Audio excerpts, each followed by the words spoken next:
All right, it's on top of the hour. We have close to 130 participants logged in. And I think it's a good time to get started. We have what promises to be an extremely exciting conversation for the next couple of hours. And we get the boat sailing shortly. Welcome to this webinar organized by CFS on a topic that's extremely exciting, extremely timely and relevant on closing data gaps and promoting evidence-informed decision-making for food security and nutrition. It can't get better than that. My name is Jouanjean. I'm the head of communications at CFS, and I'm extremely delighted to be your moderator for today.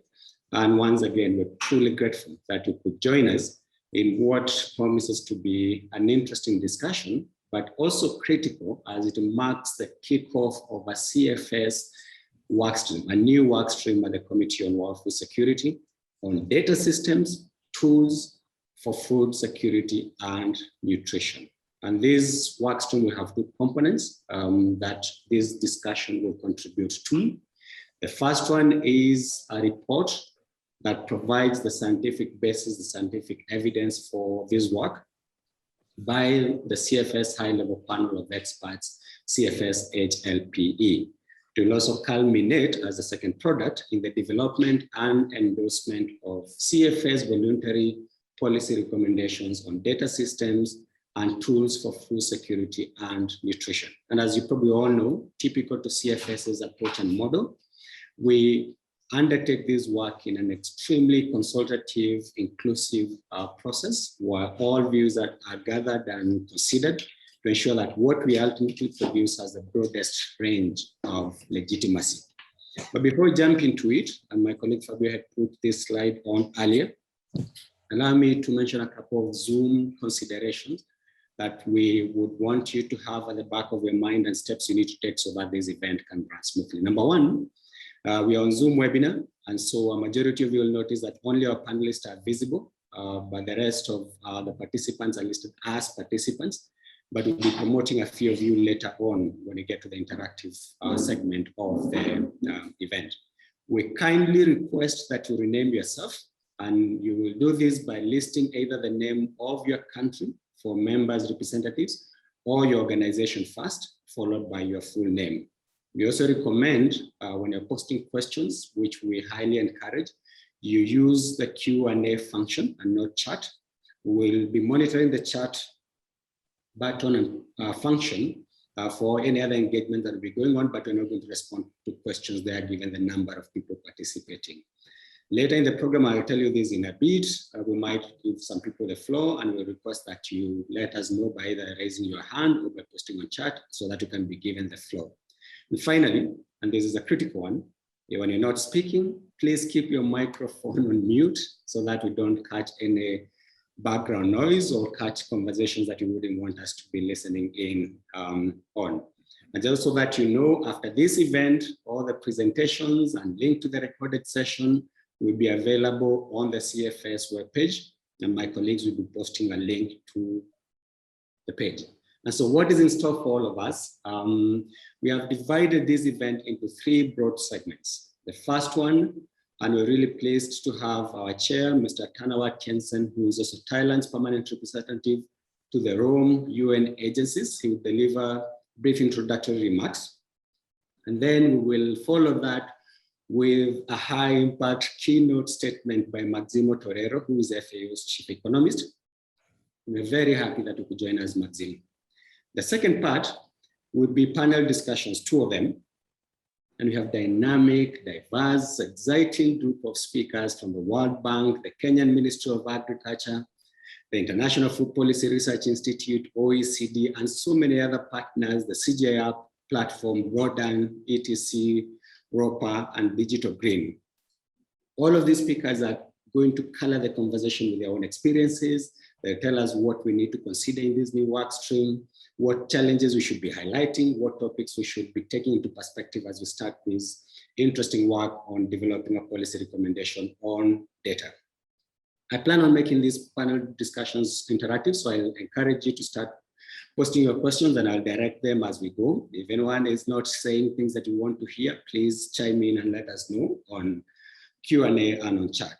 Lastly, the final part of the program will be a deep dive into what the issues really are, and this will be anchored by the distinguished representative of the CFS HLPE, Professor Bernard Lehmann. He will moderate that conversation, and after that 1 hour towards the end, we will have his colleague on the HLPE Steering Committee, Professor José María Sumpsi, deliver concluding remarks. Now, having given you a sense of what we have in store for you, I will now invite my chair, Tana Atkinson, for his welcome remarks. Chair, the floor is yours. Thank you very much, Jouanjean, for your introductions and moderation of these sessions. Good evening from Bangkok, Thailand, and also good afternoon in Rome.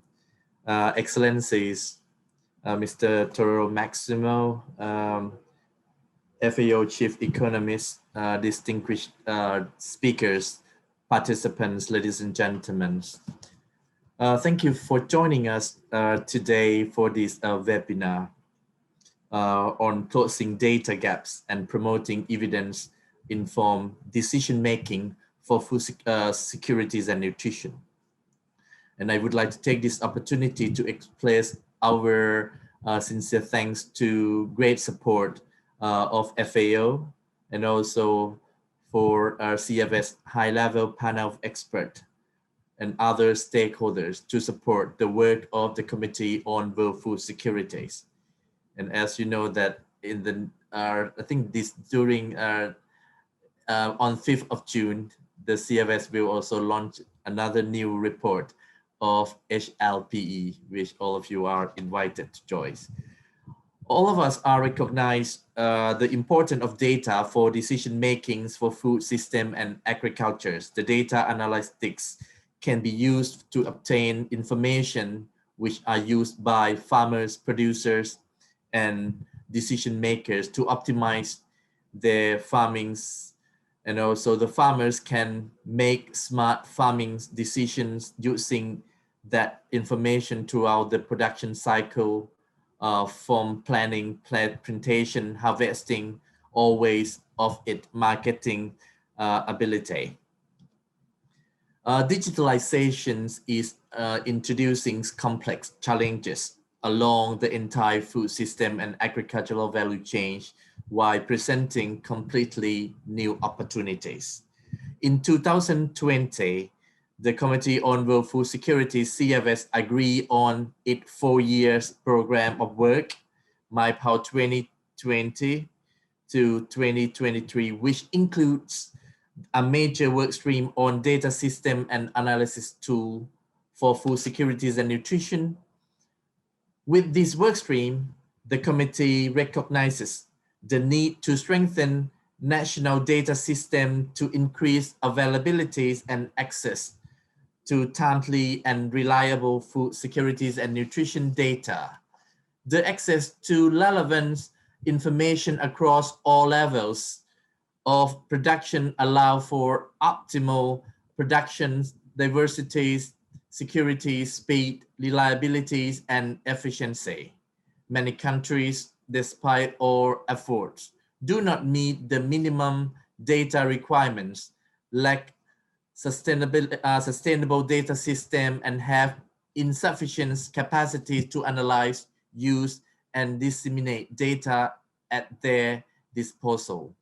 Addressing the gap in quality and quantity of data is also essential to monitor progress and understand where the world stands in achieving SDG 2 and other goals and targets. More needs to be done at the global level to support the process of laying the groundwork for informed decision-making, setting standard for improved data-driven policies around food securities and nutrition, and strengthening effective monitoring, reviews, and follow-up to deliver SDG 2. Of course, data sources are wide and varied and should be collected and utilized with an eye toward transparencies, openness, and consistent with legal standards and relevant human rights principles. Through this workstream, the Committee on the Food Security CFS wants to develop actionable policy recommendation that will strengthen the capacities of countries to produce, analyze, use, and disseminate food securities and nutrition data, and will improve critical decision-making around food securities and nutrition policies. And I would like to take this opportunity to thank the CFS Secretariat.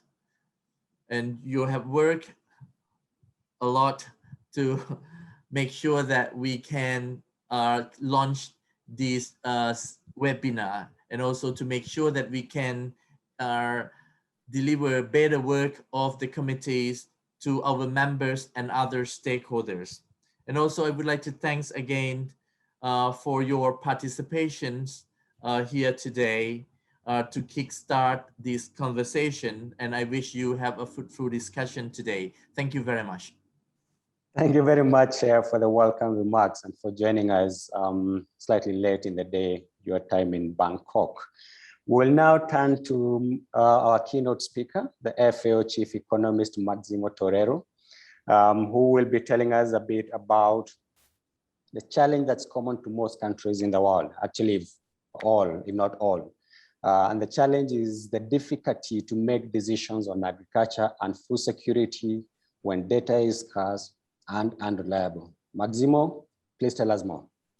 Thank you very much, and thank you very much, Chair, for the opportunity for us to present an overall picture of what are the challenges, especially in the moment that we are living today, which is so central because of what we are observing on COVID-19 and how important data could be and is to be able to target better interventions and to be able to resolve and to clear market information.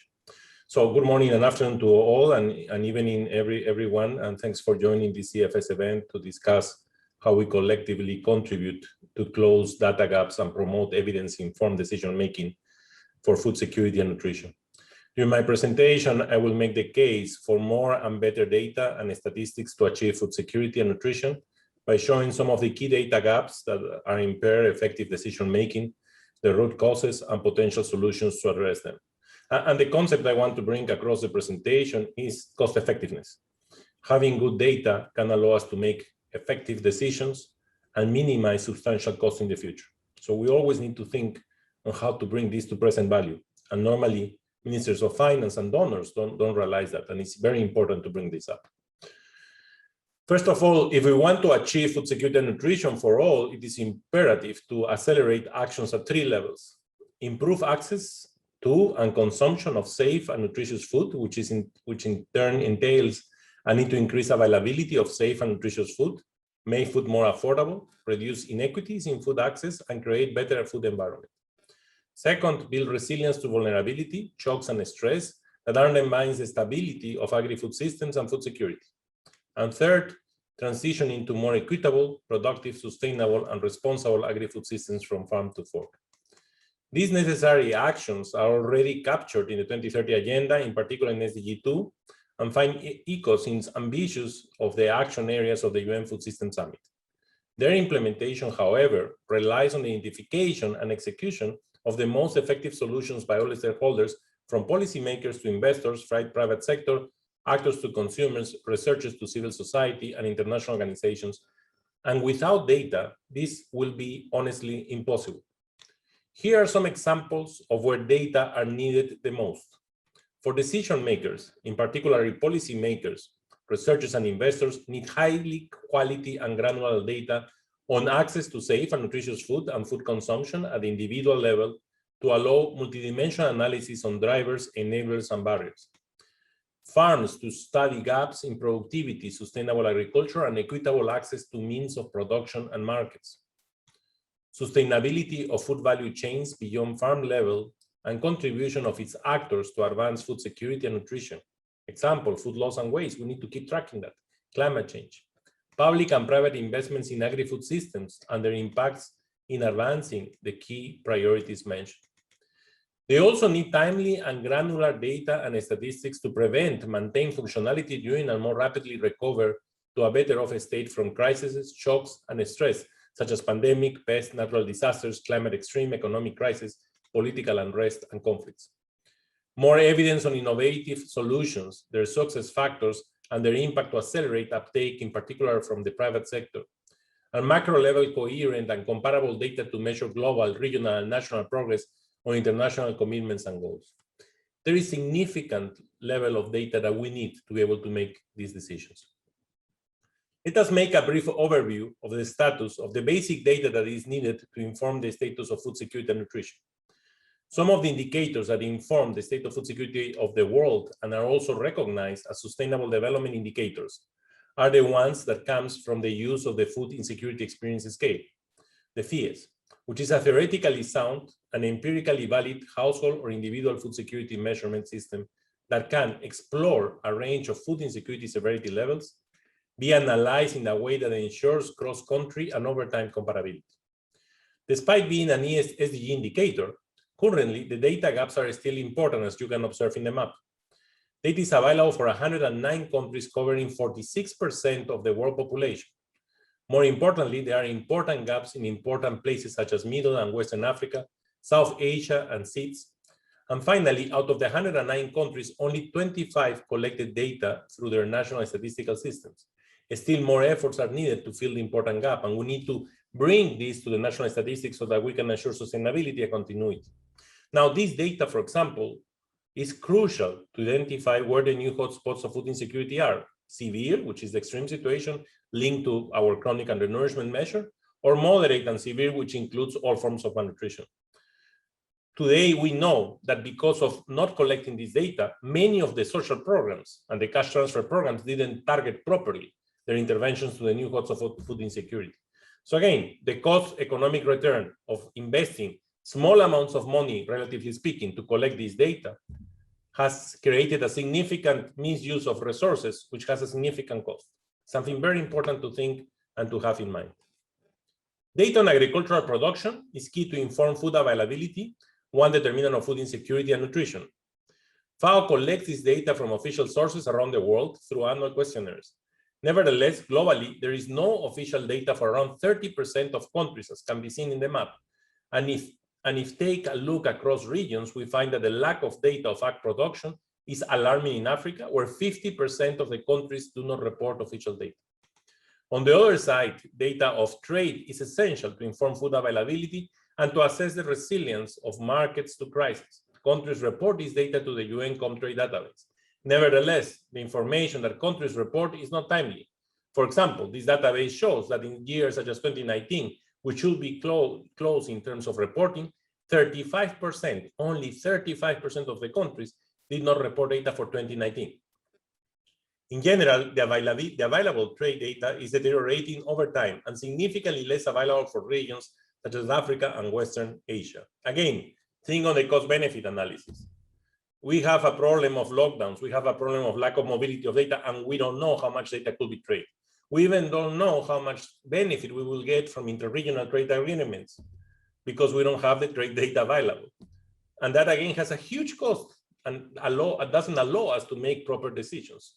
Regions and sub-regions and countries cannot evaluate, for example, the benefits of a free trade agreement in Africa, which has been clear for interregional trade.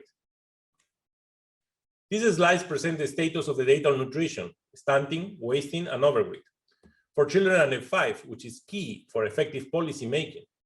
Here, the situation is even more precarious. 54% of countries have not collected data on the nutrition for children under 5 in the period of 2015 and 2020. And 28% of the countries have collected only one data point in the period 2015 and 2020. For this reason, our colleagues in WHO and UNICEF have developed modeling estimates in order to proxy the nutritional situation of children for a given year and a given country. This scenario is even worse for indicators such as adult obesity, breastfeeding, and anemia. This is really not acceptable, no? And as I have been mentioned, if we don't have this information, no matter how much we invest in creating models to simulate the impacts, and if we don't have more than one point in time, all the modeling exercises have significant potential errors of estimation. How a country can make a decision to, for example, develop budget by incentives, where the incentives are linked to improvement in undernourishment, to improvement in nutrition, to improvement in issues of wasting and overweight, if we don't have the data available. We know that the incentive through budget, through incentives, through results, has proven to be successful. But if the indicators are not clear and the data is not there, we won't be able to get that benefit from that instrument. So it's another case where we are not really taking seriously the cost benefit of having this information available. In this area, it seems that good data, statistical tools are available to prevent and act upon crises. For example, the APC Global Platform provides timely data on food insecurity and malnutrition situation and their key drivers, which is used by many governments, international organizations, and NGOs for food security analysis and response. FAO Global Information and Early Warning Systems on Food and Agriculture continuously monitors food supply and demand and other key indicators for assessing the overall food security situation in all countries of the world. It issues regular analytical and objective reports on prevailing conditions and provides early warnings of impending food crises at country regional level. There are also several data systems and platforms to monitor and manage pests, such as the Fall Armyworm Monitoring and Early Warning System, the FAME News, and the Desert Locust Watch and Hub, which we have been investing substantial resources in the last years to be able to accelerate and to improve the quality of this information and the predicting capability of this information. Finally, FAO, through tools developed by the Big Data Lab, which we launched 1 year ago, provide daily information on COVID-19 impacts on food value chains. To build resilience, however, we need more data that will support national governments and other actors to help countries recover from vulnerability, shocks, and stress to a better off stage. And this requires more structural and granular information on the economy, the population, the agriculture, and the environment. Data is more scarce in these areas. This is just to give you an example of how we can use this type of data to be able to measure the targeting. This is the severe food insecurity scale on the map in the left.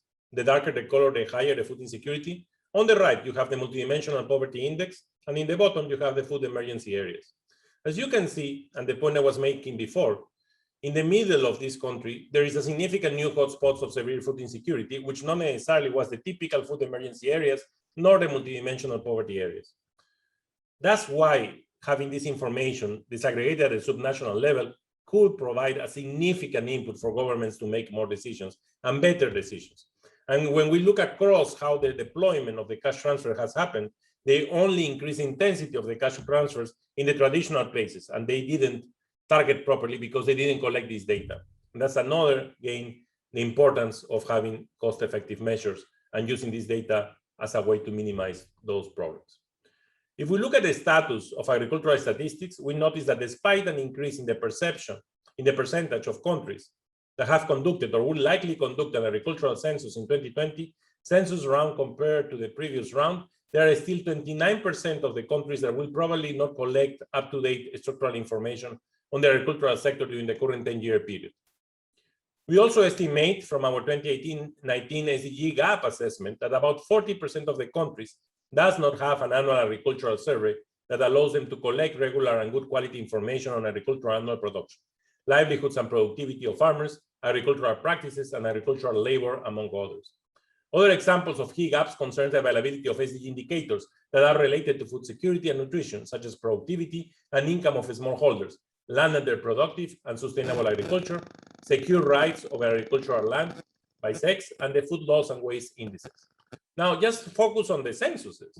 If we don't have censuses, we don't have sampling frameworks over which to make the new collection of new data. So again, another big challenge.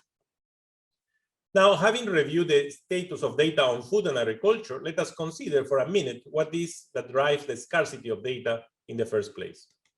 While there are multiple factors that explain the scarcity of food and agricultural data, I would like to highlight three broad categories: low statistical capacities, human capital is central, lack of funding on data and statistics, and a weak data dissemination and use culture in many national statistical offices. First, with regards to the unequal statistical capacities across countries, this can be clearly seen from the low overall reporting rate of countries on the 21 SDG indicators and the FAO custodianship, which currently stand in 51.5% up to 32% in 2019. Low statistical capacities is typically the result of limited number of staff, low technical and managerial skills, poor statistical infrastructure, poor coordination among data producers, and weak regulatory frameworks. In addition, we need to understand that there is a persistent lack of funding on data and statistics in general, and even more in agricultural statistics. Multiple reports by a number of international agencies have shown that official statistics are perennially underfunded, currently attracting a mere 0.34% of total official development assistance, or ODA. 0.34%. Again, thinking the cost-benefit issue. Some of you may also have heard that SDG indicators 17.18.3, which measures the number of countries with a national statistical plan that is fully funded under implementation. Did you know that the number of countries with a fully funded national statistical plan in 2020 was only 84? This is less than half of the countries in the world. And on top of that, this number has actually gone down from 92 countries in 2019. Third, food and agricultural data, even when available, are not being properly disseminated or used. And this is central, because if we disseminate data, we improve quality. And we also understand if that data that we're collecting is useful. And in many cases, we still collect traditional data that not necessarily is useful and is responding to the needs. So we need to increase the quality of the dissemination of data to be able to get the results that we are looking for. All these problems put together may paint a doubting picture, yet there are a number of specific solutions that we can and should implement. Broadly speaking, we need to scale up and upgrade capacity development interventions and invest in new alternatives of data sources. Scaling up and upgrading capacity development interventions includes, for example, new technologies and trying to use new data to be able to collect this information. Delivering technical and technical capacities, delivering training and technical assistance to countries. In terms of new alternative of data sources, such as geospatial data, big data, we need to recall these are not a panacea, but again can complement and can also help to validate the information we are collecting.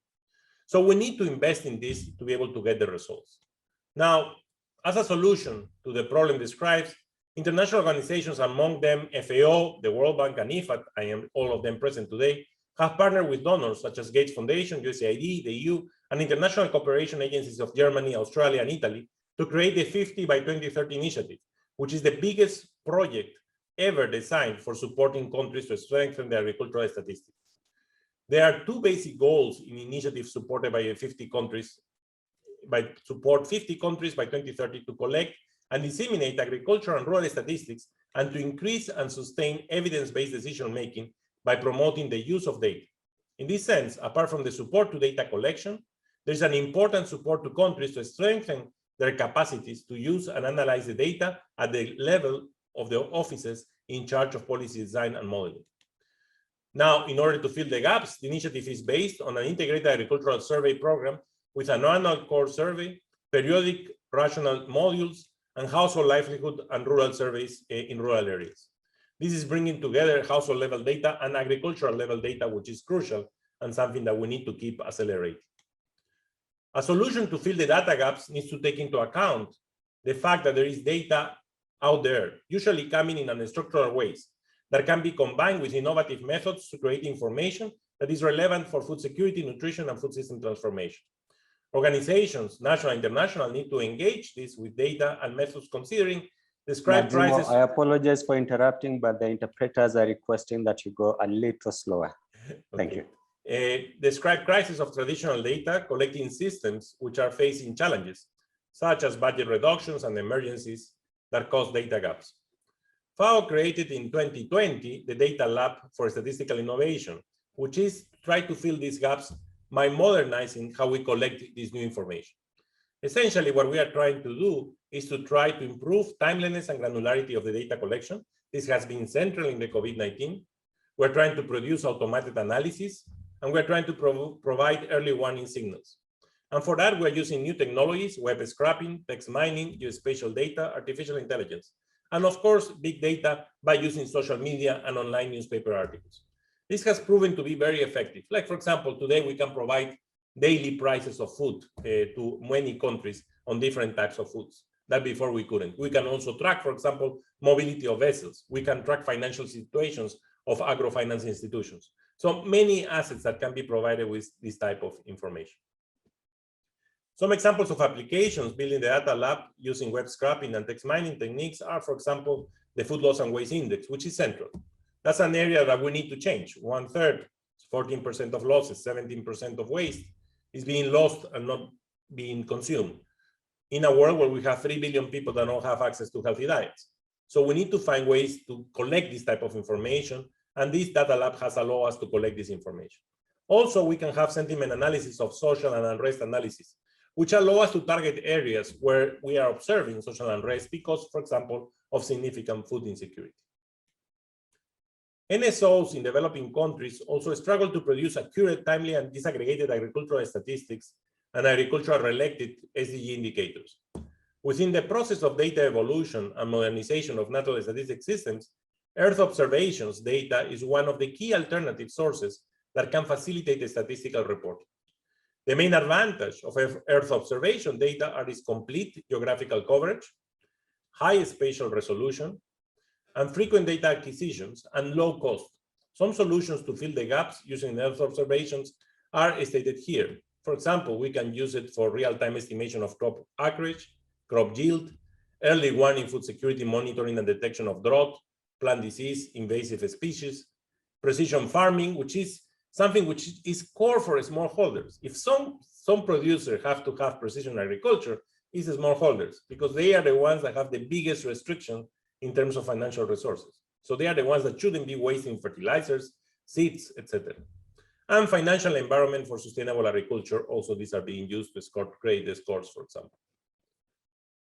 Finally, one of the initiatives that we have been working extremely hard in FAO with all our partners is to create a mechanism of integration and federation of solutions of data. And this is the hand-in-hand geospatial platform. And the hand-in-hand geospatial platform provides an integrated service, advanced geospatial modeling and analytics to the hand-in-hand initiative of FAO. And this is an initiative which is evidence-based and is based on territorial approaches. That's why the data is so important, but the data is public and is now available to everybody that wants to look at it. The platform integrates data on soil, land, water, climate, fisheries, livestock, crops, forestry and trade, social and economics, and much more. Technical units from across FAO support each of the different sectors of data that are being deployed. So it's not just data, it's data with technical support. And that's what brings the new value added, the new proposition that will allow us to affect and to benefit many users of this data. And for example, we can have different types of information and integrate all the data from our partners. So if you want to work on water issues, we have experts on water. If you want to work on soil issues, experts on soil, and so on and so forth. The point I'm trying to make, Chair, and let me finalize here, is that across all the examples I have brought, the cost effectiveness for governments and for donors is central. In all the cases, the data gaps that we have are something that we need to cover as soon as possible. But it's not only data gaps, it's also capabilities, and we need to work on that, but also on assessing what national institutions of statistics are doing today, and also assessing what is the real demand of the data that really is serving and will serve for policy decision and from our farmers. It could be that we can increase savings by doing that, and we can be more effective, but we also need to understand that there are new technologies that could help, but they are not the panacea. They will allow us to close the gaps and to improve the quality. But any effort, any investment in having good quality data available and make it public will create significant benefits in policy decision. And COVID-19 has clearly shown this. So there is an area that we really need to change the way we think and trying to promote more initiatives like the 50 by 2030 and other initiatives that will allow us to have, as soon as possible, less gaps of data, more efficient use of data, and of course, more capabilities to use the data properly. Thank you very much, Chair. Thank you very much, Máximo, for that strong case for the need for this new CFS workstream on data. If anyone was in doubt, I don't think anyone here has a shred of doubt anymore. Just to mention that the presentation by Máximo will be made available, as will the other presentations. And I see a couple of questions have already come in for you. Máximo will pose those to you later in the program. And now I'll move to the next part of our event, and it's looking at a conversation with a number of speakers, speaking to the points that you have made, Máximo, but also sharing practical examples. I have really 5 outstanding speakers, and each one of them will address a specific question in about 5 minutes. I won't introduce them in very many details. My colleagues will be posting their bios on the chat function, but the speakers are Marie-Agnès Jouanjean from the World Bank, Koen Deconinck from OECD, Hazel Malapit from IFPRI, Brian King from the CGIAR platform for big data in agriculture, and lastly, but not least, André Laperriere, who is the executive director of the Global Open Data for Agriculture and Nutrition, GODAN. And to get us off the blocks is Marie-Agnès. And Marie-Agnès, based on what you have heard from Máximo's keynote and your own experience at the World Bank, we know pretty well that our food systems are not delivering sustainable and healthy diets for all, and they are not even contributing optimally to achieving economic, social, and environmental goals. And the UN food systems that's coming up in a couple of months is going to call for bold new actions to transform the way we produce, consume, transport the food that is available to us. And how can we harness the power of data to transform agri-food systems from your perspective, Marie-Agnès? Thank you very much. And thank you very much for inviting us to this panel today. It's quite exciting to talk to all these really great speakers today. So yes, thanks for inviting us and tell us a bit more about how, what we think about the World Bank about this topic. So yes, we have a food system that is really still struggling to meet all the new challenges. And at the World Bank, we often say that it's not fit for purpose. So we know that we need to change the course of this food system to ensure it delivers greenhouse gas mitigation adaptation for a healthy planet, good jobs and incomes for a healthy economy, and food security and nutrition for healthy people. So how can we achieve such transformation? And we know that more innovation, both technological and institutional, is needed if we want to achieve these goals. But how do we foster these type of innovations? At the World Bank, we conducted several analyses and produced various reports showing how data and digital technologies are providing new tools for this transformation. And Máximo just presented some of them. And there's openings for more efficient, equitable, and environmentally sustainable outcomes. And more than digital technologies, we know that the key takeaway message from this report is that it's all about data and the new capacity to create, share, and analyze data. And the real revolution is that the data is not only created and used on farm, but by and throughout the whole agri-food value chain, and can inform each and every step and aspect of the value chain. And this capacity to create, share, and analyze data allows dealing with many of the market failures that plague and hold back our agri-food system and result from transaction costs and asymmetry of information, which occur when one stakeholder has better or more information than another one, and it prevents profitable transactions and bias incentives. For example, a trader or consumer cannot reward with a premium a high quality product or a product meeting their environmental or social standards when they're not able to get clear or trusted information about whether or not the product has these attributes. But access to information and transaction costs are not only an issue for the private sector, they also constrain policymakers and prevent governments from adopting first best policies, resulting in less targeted policy measures, which have shown to often have unintended consequences, as governments are not able to obtain complete information about the impact of a policy on efficiency, equity, or environmental sustainability. And this could change with better access to data, thanks to technological innovation, and can trigger institutional innovation with new options for policy designs. For example, remote sensing and digital land parcel identification systems allow countries to grant direct subsidies to farmers and to enforce other regulatory measures related to the sustainability of agriculture. And so my first key point here is more that data is an enabler for new solutions and new ways of doing business, both for governments and the private sector. But the issue is not only about the creation of data, but also about innovative ways to share, analyze, and to present results in a way that makes easier to create actionable insights and customized services. Now, the first thing that comes to mind is that creating systems to allow such data-driven policies might sound feasible in OECD countries, which already invested important amounts in data collection systems to monitor the agriculture sector and their policies. But this is also relevant. And the question is that, is this relevant to countries with less capacity and budget to spend on such tools? And in fact, the real question is whether each and every country has to develop their own full-fledged data ecosystem. And in fact, a lot of data already exists, and Máximo showed how we could display such type of data. And a lot is increasingly made available through these types of global open platforms, and we need to make better use of these platforms. And governments can use this available data as a way to leapfrog and adopt data-driven policies and actually focus their capacities and resources on creating this missing layer of data that Máximo was talking about, this ground truth data that is needed to localize the insights from these global platforms. And this can simply start with geolocalized farmer registries, allowing to better target policies to the most vulnerable populations, as well as facilitating farmers' access to services. However, it's not that simple, and many issues have to be taken care of to make sure that we can access and make the best use of these different layers of data.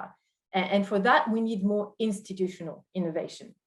And first, one issue is that this global data landscape is still extremely scattered and not always interoperable. At the World Bank, we believe that a global public good is needed to strengthen connections and utilization of existing data products and services, and work towards avoiding redundancies of initiatives and support reuse of data. And such global public good would support an easier access to all these readily available data and analytics, both for governments and innovators. And we believe the World Bank has a role in developing such a global public good, and we're discussing the architecture of a global food system observatory with many stakeholders. Second, at the national level, governments have to adopt comprehensive and integrated data strategies. Data-driven policymaking requires a deep transformation of capacities, policies, regulatory frameworks, leadership, and organizational culture. And to identify what data to collect and make the best use of it, governments need to adopt a data strategy to put the data at the center of decision processes and to move data collection and analysis from the statistics and IT offices to the core of the Ministry of Agriculture, including with the creation of a data officer position responsible for the development of a strategy enabling agriculture government bodies to fully leverage data as a strategic asset, improving organizational decision-making outcomes, and investments in data platform as public goods. And there's therefore a need for more strategic approaches to data-driven transformation in the public sector. And I think the presentations in the next panel will allow you to hear more from what has been done in Kenya, and we had some involvement in this. Finally, and my last point is that part of this data strategy is the need for a sound data governance framework to set the rules of the road on data use and sharing between and within public and private sector. Data governance framework is the technical infrastructure and policy, legal, and regulatory framework to enable trusted data collection, processing, and reuse by government, civil society, and the private sector. It defines how to handle data and extract value from data, and at the same time, reducing risks associated with data, for instance, privacy issues. And data governance framework are essential to create trust with farmers, communities, but also to ensure competition in the supply of digital services. And a key challenge lies in finding that balance between protecting the privacy of farmers, the security of agricultural data, and the economic interest of different stakeholders, while making it possible to leverage the potential of data for sectors' growth and innovation. This said, technological solutions might also provide a solution to this balance issue, and it's now possible to use, for example, confidential computing to provide access to data, for example, for the use for training of artificial intelligence, without exposing the underlying private data. But to finish, an important issue is that data governance frameworks are usually not decided at the sectoral level, but at the overall economy level. Therefore, the extent to which a Ministry of Agriculture will be able to develop a data strategy might depend on the broader digital agenda in the country. Nevertheless, it's important to see that agriculture sector can be a driver of decision-making in this field, and so it can be important for agriculture to push why data governance is important and why it needs to be decided for the broader economy. And that's all for me. Thank you very much. Thank you very much, Marie-Agnès. I think you've very complimented some of the items covered by Máximo on the case for data, but also went ahead with good practical examples, including of data and what we need, data gaps, and what we need to support countries start filling those gaps. And that, in a sense, has sort of introduced the question I have for the next speaker, Koen from OECD. Koen, carrying on from where Marie-Agnès has left it off, what are some of the evidence data gaps in food systems, and how can we overcome those gaps? Thanks, Jouanjean, and thank you. It's a pleasure to be here and to discuss these issues. And I'd like to just contribute a few conceptual distinctions, which hopefully can contribute to the work of CFS on this very important topic. So earlier this year, the OECD published a major report called Making Better Policies for Food Systems. And one of the questions we're asking there is, why has it often been so hard to create better policies for food systems? And our tentative answer is that there are often disagreements on three major areas. And one is the facts, another one is the interests, and a third one is values. And in many of the most controversial policy areas, you will see that there's issues around all three of those, facts, interests, and values, and they can start to blur together. So clearly, when we think about data gaps, evidence gaps, we're sort of zooming in on that first bucket, problems around facts. And there's a lot we know about food systems, but there's still a lot we don't know either. So it's important that we address those data gaps, those evidence gaps. At the same time, we have to keep in mind that policy issues are never just about the facts. There's always interests and values that come into play. And actually, you could argue that we often have evidence gaps about those interests and those values as well. We often don't really know what those interests are, which stakeholders are affected in which way, what do citizens really think about some sensitive issues, and so on. As a follow-up of our report that came out in January, we're going to soon release a shorter note where we also want to highlight the importance of overcoming evidence gaps on food systems, reinforcing the messaging that CFS is working on as well. And again, there we're trying to make a few distinctions between different kinds of data or evidence gaps and what can be done about them. And I think one type of evidence gap or data gap is on the extent, the characteristics, and the drivers of policy issues. And for example, as Máximo highlighted, there's a lot of basic things we just don't know. Things like how many people have micronutrient deficiencies. It's surprising that we still lack some basic info on the extent of some of these problems or what's driving those problems. But one thing we want to highlight is that quite often there's an even more pressing gap when it comes to the effectiveness of policy interventions. When we know that there is an issue and we're asking what can be done about it. For example, if we give people vouchers to buy more fruits and vegetables, does that work? Is that a cost-effective solution to address some of these nutritional problems? We often don't have good evidence on that, even if we have some information on the extent of problems. Often it's the effectiveness of policy instruments where things are lacking. So building on that, you can think of different types of evidence gaps, different types of data gaps, and they have different implications for what you should be doing. So as Máximo Torero highlighted fantastically in his presentation, there's a couple of areas where we just don't know anything or we know very, very little. Data is just missing on some really major issues. In addition, there's a whole area where it's more of a gray zone, where there is some data, there is some evidence, but it's not always detailed enough to really have proper targeting. For example, we may have some information, but it's not segmented by socioeconomic status. Another issue we sometimes have is that the evidence is there, the data is there, but it's been collected with inconsistent methodologies, which makes it very difficult to compare. And this goes back to the point that Marie-Agnès was mentioning earlier, where she said it's important that you have a way of harmonizing those approaches so that you avoid reinventing the wheel. Another aspect is that sometimes the data exists, but it's fragmented between different actors, between different public actors. Sometimes within a government, different levels of government, different agencies are simply not talking to each other, or they're hoarding their data. Quite often, a lot of information is available in the private sector, and the private sector may be reluctant to share, or they may simply lack a way of sharing. So there's a lot that can be done already, trying to bring the existing pieces of the puzzle together in a more effective way. So again, for us, one issue that stands out is the importance of having evidence on the effectiveness of policy instruments. And to give you just one example, if you go to Google Scholar and you search on food waste, you'll find almost 4 million results. So there's around 4 million research publications that talk about the problem of food waste. Also, if you look at the recent UNEP and FAO reports on food loss and food waste, you'll see that they rely on hundreds of publications, estimates of how big the problem of food loss and food waste is. And then if you ask, what do we now know? Where do we have reliable evidence on interventions to reduce household level food waste? there's literally only a handful of studies available. There's about a dozen studies that have actually looked at that. So we have on the one hand 4 million publications that talk about the problem of food waste.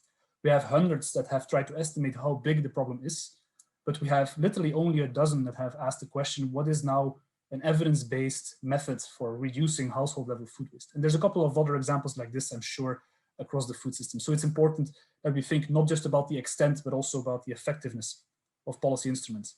Now, that being said, I couldn't agree more with the point that Máximo Torero was making about the cost effectiveness of having better evidence, having better data. And if you see how little is spent nowadays, it's obvious that the cost benefit ratio, the cost effectiveness analysis of investing more has to be positive.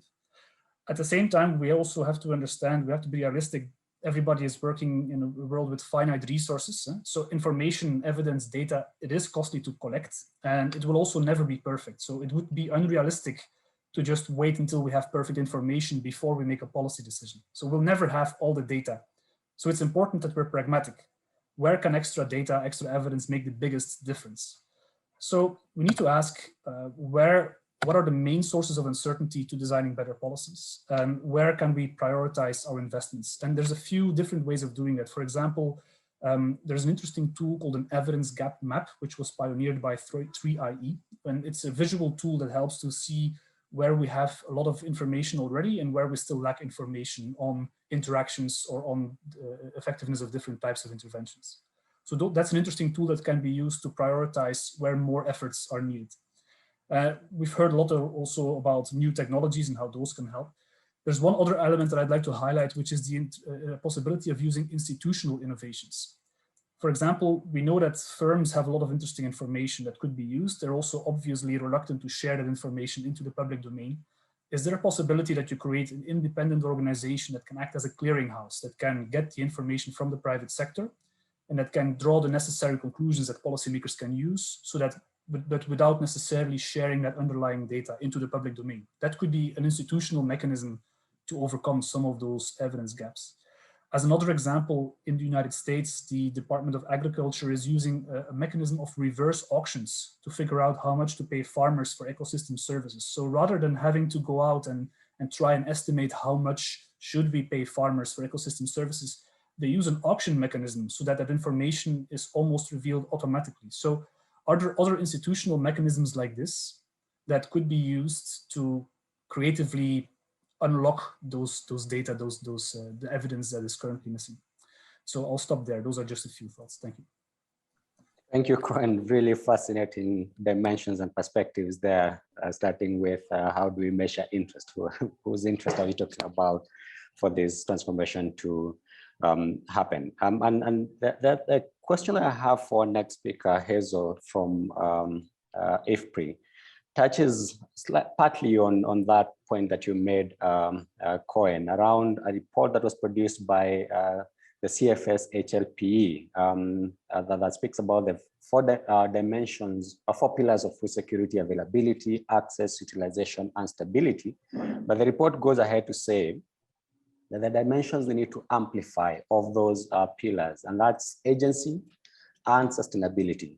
And isolating one group, looking at women's empowerment and gender equality. The question, Hazel, is why is it important to measure data on women empowerment, gender equality for food security and nutrition? And part 2 is how can we measure agency or empowerment of food security? Those 2 final dimensions of the 4 pillars of food security. Hazel, over to you. Great, thank you so much. So we haven't heard very much yet about gender equality and women's empowerment. And in my presentation, I'd like to argue that looking at these evidence gaps, these data gaps with a gender lens is absolutely mission critical. I think the slides are in display mode. If you can please put it to presentation. We are seeing next slide. Okay, so as that's being fixed, so I just want to mention that I was quite pleased to see that in the food security and nutrition report that was just referenced, it does point to the slow progress in women's empowerment as an important barrier to progress.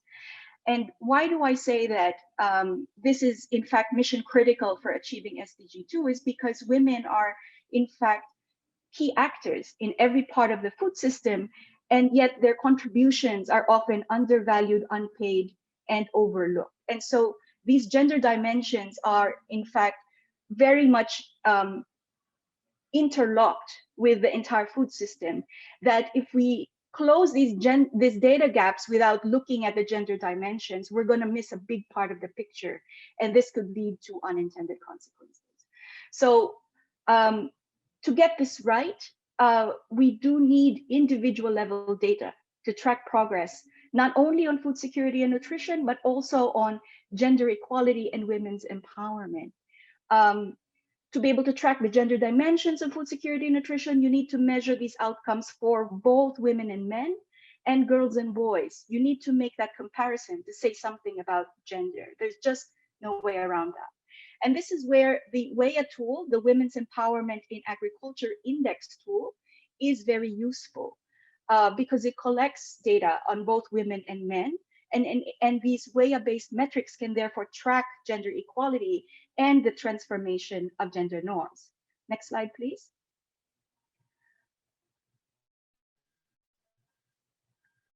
So we know that we need individual level sex disaggregated indicators to inform the design of policies and programs and measure impacts of interventions.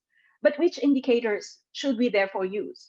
So here it really depends on your goal and what you're trying to measure. So what we found in our work is that there are really three broad types of goals when it comes to gender.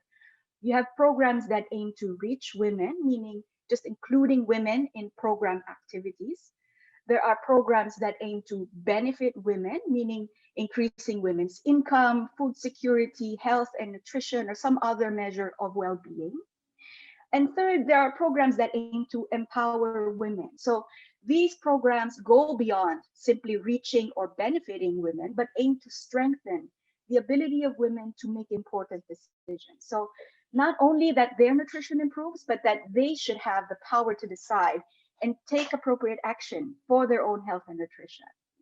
Now, while sex disaggregated indicators on food security and nutrition can capture reach and benefit, it does not capture agency or empowerment. So the emphasis here in this framework that I'm just briefly showing you is to getting really clear on your goal around gender and making sure that the goal, the strategies and activities in your programs and investments, and the indicators that are used to measure impact and track progress are all aligned. So if your goal is indeed to accelerate women's empowerment, because that's critical to achieving SDG 2 and food security and nutrition for all, then you can use the WEA suite of tools to measure impacts on empowerment. But if your goal is reach or benefit, then the types of indicators you need to use should be around participation and around expected benefits. Next slide. So what is so special about this WEA tool? Now, this is a tool that has been internationally validated and collects data, as I mentioned, for both women and men. It was also designed using both qualitative and quantitative methods and has been applied in different country contexts and different types of agricultural development projects. So it is quite a robust tool. To date, it has been used by at least 113 organizations in 56 countries. Next slide. Next slide, please. Now, I think the most important advantage of a standardized tool such as the WEA is that it allows for comparative analyses. We heard Koen talk about that a little bit, the importance of harmonization, right? So for example, we've looked at linkages between women's empowerment and nutrition outcomes using the WEA data in 6 countries. So Bangladesh, Cambodia, Nepal, Ghana, Mozambique, and Tanzania. Next. What we found is that women's empowerment and gender equality were positively correlated with child height for age Z-scores. So we're seeing synergies there. Next slide.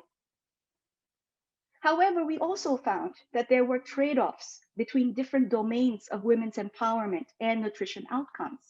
Next. So higher workload is associated with more diverse child diets, but it's associated with lower women's BMI. So next slide. Now, having such granular information about these gender dimensions has important policy implications. The WEA can be useful for diagnosing empowerment gaps and for designing interventions to address these gaps. And it can also help demonstrate commitment for gender equality and women's empowerment and create accountability to go beyond simply reaching and benefiting women to taking the next step to empowering women. So next slide. So just to close, I hope that gives you a flavor of what the WEA can offer, the suite of tools of the WEA, and how it can help fill these data gaps with a gender lens. We do have an online resource center at wea.ifpri.info, where there have a lot of resources for potential users, including online courses through our distance learning platform. So I'll end there. Thank you. Thank you very much, Hazel, and for sharing that tool that looks absolutely very fascinating but useful, especially on a topic as complex as this. And talking of topics and approaches, to Brian King, Brian, is new data sources and big data approaches a solution to closing data gap, probably at a lower cost, or utilizing platforms like the one Hazel talked about? I do. In fact, I'm pleased that I was able to follow Hazel, because I'd like to describe a bit of work that draws some inspiration from WEA while being different, actually looking specifically into that question. Can you see my screen? Let's see here. Yes, we do. Great. So, so my name is Brian King. I serve as coordinator of the CGIAR platform for big data in agriculture. We're a cross-cutting program of the CGIAR network of agriculture research institutes. And specifically, I want to look at this question a bit and just take a bit of a deep dive into big data, high volume data that's generated in the course of our, living our normal lives and conducting our activities against a backdrop of rapidly digitizing economies and societies, and look about how do we make better use of that data, specifically around decision making.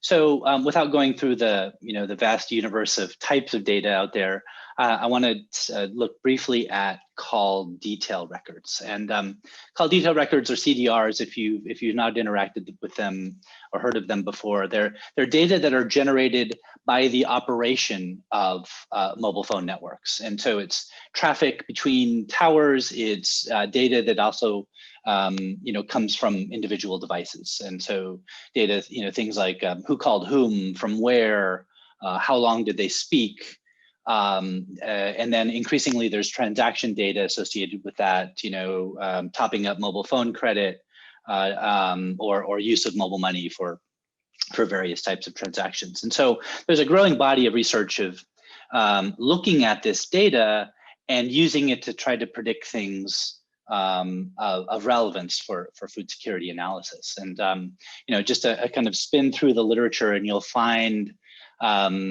either variables that are directly relevant to the food security pillars, or they have a kind of similar quality to variables in the food security pillars. And so things like poverty, movement of people, ability to estimate population, even things like literacy level, personality, sex, and some ways to derive some measurements related to food consumption. I didn't find too much about stability, although there's a lot of work out there about disasters, of various types, which obviously can be a disruptor to security. And so specifically what we set out to do, and why I was happy to be following Hazel, was that we wanted to see, can we develop some kind of complementary methods for understanding women's economic empowerment in agriculture? Specifically, what we did, as I mentioned, you can use mobile phone usage patterns to predict the sex of mobile phone subscribers with pretty high accuracy. I think it's like 85% in multiple countries where this has been done.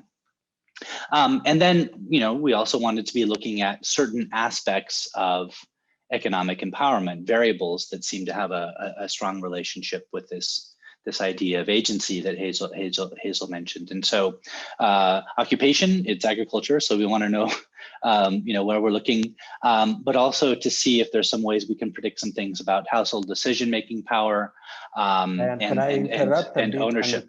Request that you share your screen in presentation mode, just so that we can. Oh, did it go in the, oh no, oops, dear, let's see. Display settings, is that it? Let's see. Does that work? Yep, that works. Thank you very much. Okay, yeah, all right. I'm looking at the wrong one. So the being able to use these many billions of data points generated from mobile phone networks enable us to try to derive something that we think is useful to learn things about how, in this case, women's economic empowerment may be unfolding at something like a national scale. And so to be able to test that out and try to advance these methods a bit more, we did a phone survey with 12,000 respondents. We did this particularly in Uganda, and asked some questions related to those particular variables, and also got the consent of those particular mobile phone subscribers to be using their data as part of this exercise of looking for patterns. That then enabled us to start to develop a model and try to refine a model for trying to predict what's happening with these variables.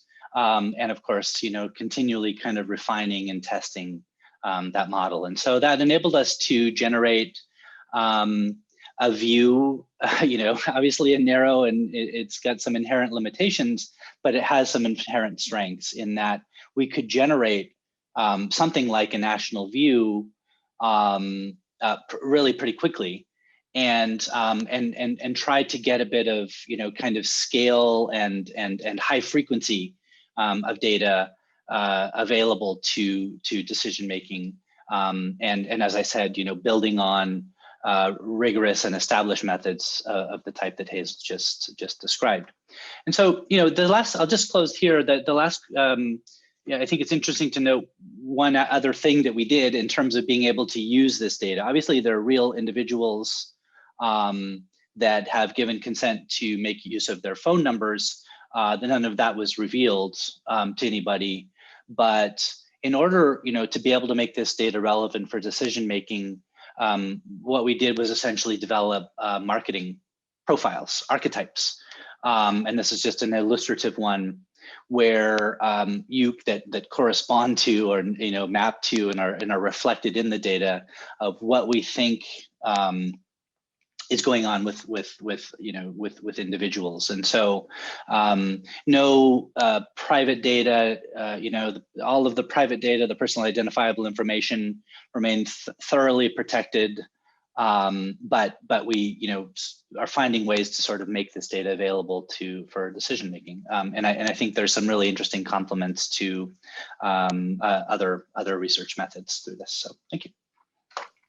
Thank you very much, Brian, and it's good to see some of those examples coming from the field and the tools that you are deploying. And you cannot speak about data without a question of privacy and the responsible use of that data and the fear or apprehension that people sometimes have sharing such information freely with others. And there's a question to André at GODAN. I know this is a critical component of the work you do, but how can we ensure open access and responsible use of data for food security and nutrition?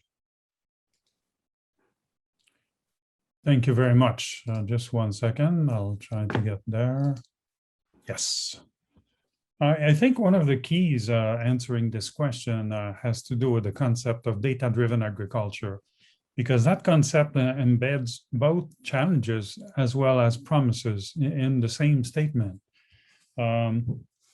Promises, they come, of course, from data. What you have on the left side is based on a survey we did a little while ago, the list of the types of data that seem to have the greatest impact on agriculture. Impact being anywhere between 15 and 30% improvement in terms of yields and profit, which are quite common. especially based on the geo data, weather data, and markets data, which are the three big ones in the whole list. On the right-hand side, you see different types of impact it can have, but the promises are really on the left side. If we find a way to generate and obtain reliable data, timely data, accurate data, and useful data. But the challenges make it sometimes difficult. We know, for example, that the average age of African farmers is 58 years old. So these farmers are getting older. So we have to do something to rejuvenate the age of these farmers, bring in the youth that tend to be more technology oriented, for example.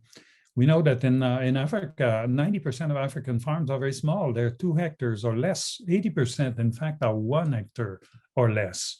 So these are very small farmers that need to generate, that do generate data that we need to be able to manage the agricultural sector the way it should. At the same time, demand on food is increasing exponentially, just looking at the demographics and seeing how the world's population is increasing, especially in continents like Africa and Asia. And then, of course, we have climate change that's causing some difficulties, and the digital fracture, the digital gap, which Hazel mentioned earlier in her presentation. Just to quote an example, we know that if you're a man in sub-Saharan Africa, you're twice as likely to access technology than if you were a woman. However, we know that 80% of all food jobs in sub-Saharan Africa are occupied by women. So you see right there, there's a discrepancy that harms, that interferes with a satisfactory food sector management. Now, here's a reality check. It's good to say, okay, now we have all this data, this geo data, there's all kinds of data that's available and that can generate up to 30% improvement. But when we talk to the 1 hectare or less farmers, false farmers like Bob, and we tell him, Bob, you have all this data that's right there, that's available for you. You can see right there that there's a reality gap. So part of the challenge and of the promise is to find a way to get these 80% farmers, these farmers like Bob, to be able to generate the data that we need to compile to have an overview of what is happening in the sector in a way that motivates him or her to do that. And the way to do that is to ensure the proper feedback so that he doesn't just generate data, but he gets something in return. So I'll come back to that in a second.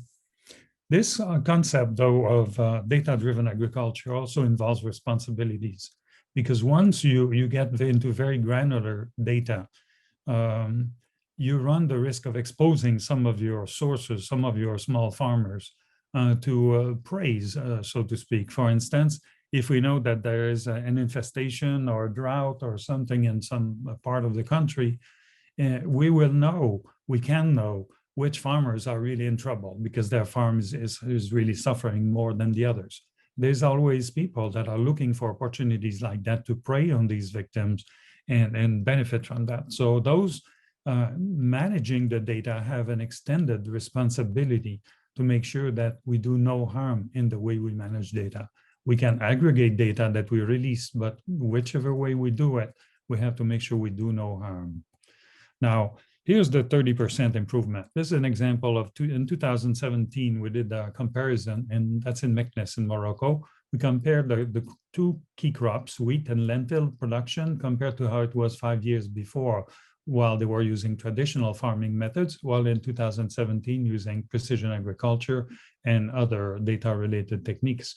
As you can see, the production of lentil, for instance, on the right, has been multiplied by 5. That's on the same piece of land using the same resources and despite erratic precipitations and other complications that came since. This is another example of the promises that's in South Africa. As we know, they've had some serious drought problems. What the little color spots that you have are fields. This is a picture taken by satellite looking at the moisture of the soils. The plan there was to help reduce water consumption by 30% over 3 years. They manage through involving the farmers and providing this data to reduce this water consumption by 30% over 18 months, not 3 years, but 18 months. And moreover, we managed to reallocate those water savings to other areas that were not well irrigated before. So as you could see, it was a double win using technology brought in a format and a manner that made sense to these end users. This is another one. We were, Maximo was mentioning one of the difficulties getting data from countries because of all kinds of reasons that he elaborated on. But while we should still continue to enhance capacity of countries to generate their own data, meanwhile, there are ways to, I wouldn't say circumvent, but to temporarily address this. And again, using geodata, for example, here we have Ukraine. As we know, satellites used to be increasingly good at determining where things are growing or not growing, and if they're growing better or not better than before. But they weren't so good in differentiating, let's say, soya versus maize. But now they are. It's possible to calibrate the signals we get from the satellites to the different types of crops. That's what you have here in this example from Ukraine. And from this, you can see that you can generate forecasts that are pretty accurate. In this example, up to 90% accuracy in terms of the crops that you have in this part of Ukraine. So while we're waiting sometimes a year or 2 years to get the final data, we can still use other means to make accurate crop forecasting, which are useful for pricing, for imports, for exports, for managing the ag sector. So let's use technology to advance immediately required action and support that with capacity building and formal data coming up later. Another example of bringing data in the hands of the farmers in a manner that makes sense to them. This is using artificial intelligence and image recognition on the left to identify invasive species, on the right, invasive insects. So Bob, he can just take his phone, take a picture of the insect that's eating all his crop, and immediately identify what it is and how to get rid of it. So that's an example of big data right in the hands of the farmers without going through the whole complication of data analytics, because AI and other levels can do it for him. For those who don't have smartphones or lower technology, this is an example from another of our partners. 350,000 farmers in Africa are using this approach with old-styled phones, whereby on the left, they get agriculture and weather-related information, like in the case of this lady, telling her, wait until you plant your pineapples because the rains are delayed. Wait until 1 more week. And on the right, when she's ready to sell, then she gets the prices for the pineapples in the 10 markets that are nearer to where she is, so she can get better money for her crops. This finally, this is the last example. This is also for nomads or for pastoralists. This is in Mali, very successful project also, which involves both satellite data as well as crowdsourcing. The idea is that these nomadic populations, they have to go from one grazing area to the next. And because of climate change, sometimes they would arrive in the next grazing area to find that there's no more water and that there's nothing to graze. So the cattle losses were very high and the hardship was also very difficult. Now, making a partnership with Orange, the phone company, and the Dutch Space Agency, we managed to provide these pastoralists with information, which would tell them, don't go to this grazing area because it's dry, go to that one instead. And where the crowdsourcing comes up is that not only do they receive in this information, but it's not just passive, it's active. Because if I'm going from spot A to spot B, and I have 3 heads of cattle for sale, I can inject it in the system. So all those that are connected to this will know that there's somebody coming to area B with 3 heads of cattle for sale. So you see, there's an additional motivation, a link with crowdsourcing, and an overall satisfaction from the users here exceeding 95%. So a good example of providing data, but also stimulating the beneficiaries to provide data themselves and to in turn feed the system and get it going. So these are just some examples as to what is the key. The key is to make sure that we motivate those that have the data to generate it and to share it because they get something in return. And also at the same time to manage, to encourage, manage, I'm not sure if it's the right word, those that manage data to do it in a responsible way and making sure we do no harm in the process. Thank you.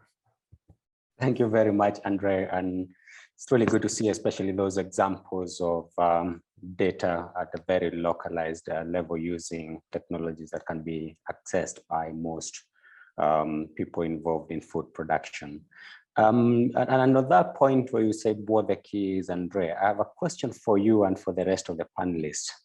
The essence of this conversation is to inform the CFS policy recommendations on data.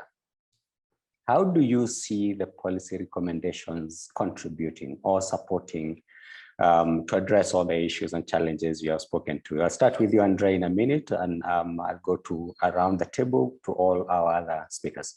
André? I think we have to convince, to educate more, build the capacity with policymakers to make them more sensitive to the use of data. We have to work with the senior technicians, those that feed policymakers with data, so that they do it in a format that makes sense to them, makes it appealing, and makes it really useful. So that's the second element to this. The third one is more of a technical way. As I tried to demonstrate in correlating geodata with traditional data, we have to not just convince policymakers to start using estimates while they're waiting for the final data to come in, so that we can make projections and adjust before it's too late. So it's taking action before the fact instead of corrective measures. It does involve, though, some technical measures, so because the estimates are what they are and they need to be readjusted over time. And it means that for a while you have two sets of data, the forecast and the actual, so that you have to reconcile. And finally, geodata does not know borders. And as we know, sometimes there's a discrepancy between what you see from the sky and the official land demarcations on the ground. So there's a bit of technical work that needs to be done there. But the way to the future goes that way, and it's available to us right now. So, thank you, André. Maybe one last point. Máximo was saying that, 30% of the countries only do provide data. Well, satellites go to over 100% of the countries. So let's make use of it. So that's good for the countries that still struggle to generate data, but that's also good for all those involved in helping meet SDG 2. Indeed, very practical examples of what we can do and how we can utilize the policy recommendations. I'll go to the first speaker, Marie-Agnès. On that question, how can these policy recommendations be used? I'll try to be brief because I think there's many of us. So I think ultimately there's really a need for a change of mindset. As I was saying, we really need to see and change the way we're perceiving the use of data in Ministry of Agriculture. And it really requires a change and a deep transformation of capacities indeed, but also policies, regulatory frameworks, and leadership and organizational culture. You know, there's often this legacy problem that's also very difficult to take into account. So there's really a need for a positive story for everyone, you know, in the ministry to really accept change too, which is sometimes very difficult. And just an extra point with data and digital, usually the devil's in details. There's been a lot of excitement for a long time around all this, but I'll just give you one example of how difficult sometimes it is to implement. We've all seen during COVID the importance of e-certificates, and there's been a boom thanks to a new initiative from the with the e-certificate hubs, you know, with the IPC and the FAO. But I found a paper from 1995 that was already talking about these e-certificates. It took so much time to actually get there. So it's all about the policies and the complexities of discussion, complexities of change of institutions. So best practices and really providing a guide of how we do this and what are the elements that you need to look into to get that transformation and really create this positive view of how you can create that transformation, I think is quite essential. That will be on my side. Thanks. Thanks, Marie-Agnès. Koen? Thanks. Building on Marie-Agnès' point that there's been a lot of excitement about these new technologies, big data, digital, and so on. I think I'd like to see one point that also says all of that is really important, but in addition, don't forget this question of evidence on the effectiveness of different policy instruments. And that is typically something that is much harder to just get from satellite data or big data efforts. And sometimes it's really, quite often I would argue, it requires an experimental mindset where you just try things and measure them in a very rigorous way. Because we also know that a lot of initiatives may work very well in one context and then completely fail to take on in another context. So it requires local evidence. So it requires also a very different skill set, again, even apart from the capacity to analyze big data and so on. So it's yet another capacity gap that is involved. So I'd just like to, it would be terrible if we end up with a situation where we know exactly what the problem is, but we still don't know how to solve it. That's true. And Hazel, what's the take on how we end up utilizing these policy recommendations, especially on the gender disaggregated and gender-based data? Yeah, so I think at the minimum, if we're collecting individual level data, it needs to be sex disaggregated as a standard. I think that's just full stop. That needs to happen. On top of that, we do need to measure agency of women specifically, but also, in relation to all these other groups that suffer from marginalization and inequalities. And so I think the way a tool, while it's primarily focused on women's empowerment, can actually be quite a broad tool to look at these other broader equity dimensions. The third thing I just want to say is that we are also developing a more streamlined sort of women's empowerment metric for national statistical systems called Women's, and this is in collaboration with the 50 by 2030 initiative.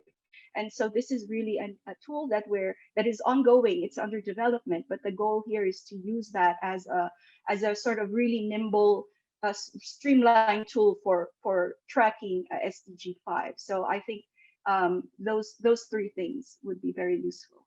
Thanks. Thank you very much, Hazel. Brian? As I alluded to in my talk, I think that there's this space around development of methods and validating methods of how can we use this, ocean of data that's kind of generated in the course of our economic and social lives effectively and responsibly. And I think related to the responsible part, one area that is sort of developing now is related to Hazel's point about agency. Individuals need to be recognized as owners of their data, and we need to find new ways to manage the consent and the right to revoke that consent for use of that data in ways that make sense for stakeholders. And only that I think will start to get us the right relationship with individuals and their rights and the kinds of services or decisions that we'd like to be able to inform that we hope will be of benefit to them. Thank you very much, Brian, and to all the speakers. I can almost hear Fabio scribbling down most of these points that are coming through as he's our lead on this work. And before we transition to the next panel, I know Máximo had to leave a little earlier due to another engagement. But José Moncayo, who is the head of the statistics division at FAO, is online. And there are lots of questions to Máximo after his presentation. I'll pick one of them, which was probably speaks to the reason why 30% of the countries haven't collected enough data, as he mentioned. And this is a question from Dr. Marceline Tonye Mahop. And Dr. Mahop says, on the underlying causes of data scarcity, how about some countries' competing development priorities? Does this fall under Máximo's three main underlying causes of data scarcity? Some countries are very poor and need basic social and infrastructural development needs, roads, schools, hospitals. So there's this competition for between collecting data and needs for developing a country. Jose, how do you respond to that, and how do you see the work that you are kicking off contributing to addressing some of these gaps? Oh, thank you very much, and hello to all. I'm Jose Roser Moncayo. I'm the director of the statistics division of FAO. Definitely. So let me tell you from my experience, okay? Before being the director of statistics in FAO, I was actually the head of the National Statistical Office in Ecuador, a developing country. And of course, at the moment that you are at the head of a National Statistical Office, you understand basically all of these competing priorities, okay, that that basically you have to respond. Even if it is there is a well-defined national plan inside of a country defining specific priorities, you will find that you have 200 of these so-called priorities, and at the end you need to give a response to the majority of them with very limited resources. All of these anecdotes to say that indeed is one of the limitations, especially if we compare with different type of domains or areas that that you will say that they are more, let's put it this way, that they are more sexy from the point of view of the type of information. And here I am talking about statistics in education, statistics on health, that in terms of developing countries potentially can be considered with good reasons to be of a highest priority, that information that has to do with agriculture and food. Nevertheless, of course, I will not be a good director of statistics in FAO if I will not know how to make a good case on collecting food and agricultural data. And of course, here the link of agriculture with livelihoods and poverty is very important to make. We know that for the most of developing countries, the agricultural activity is one of the most important activities that contributes to the income and the livelihoods of people in the country, especially in the rural areas. Policies to eradicate poverty need this type of data desperately in order to be able to design and implement and monitor cost-effective policies.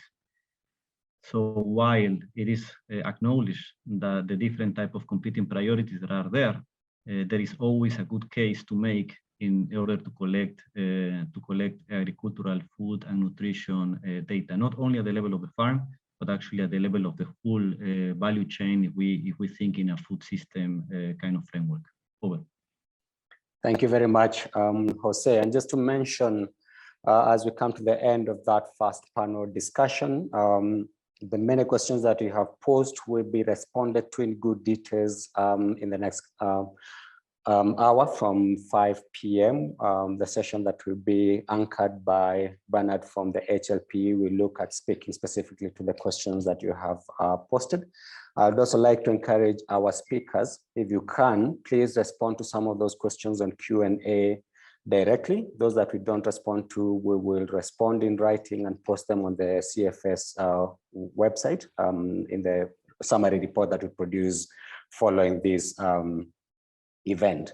Now, I will shift to the second and the last panel conversation, discussion. And this panel is looking at the use of data for increasing food and nutrition security and accelerating food systems transformation experiences from countries or some case studies. And to help us through this conversation to share experiences, I'm pleased to have Ms. Thule Lenneiye from the Ministry of Agriculture in Kenya, heading the Agricultural Transformation Office. Thule, is very good to see you. Speaking from Nairobi in Kenya myself, it's good to see Kenya represented. We have Najiru Sal from ROPA. I'm not sure Najiru is on the line.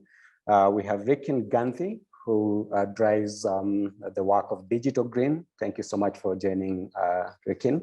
And finally, we have Pat Mooney, who is a co-founder of the ETC group. So I'll quickly go to Thule to hear a little bit more about Kenya, and I'm excited about this. What is Kenya doing to foster the use of data in agriculture? How is data, supporting the agricultural sector transformation and the response to COVID-19? How are you using data on all this?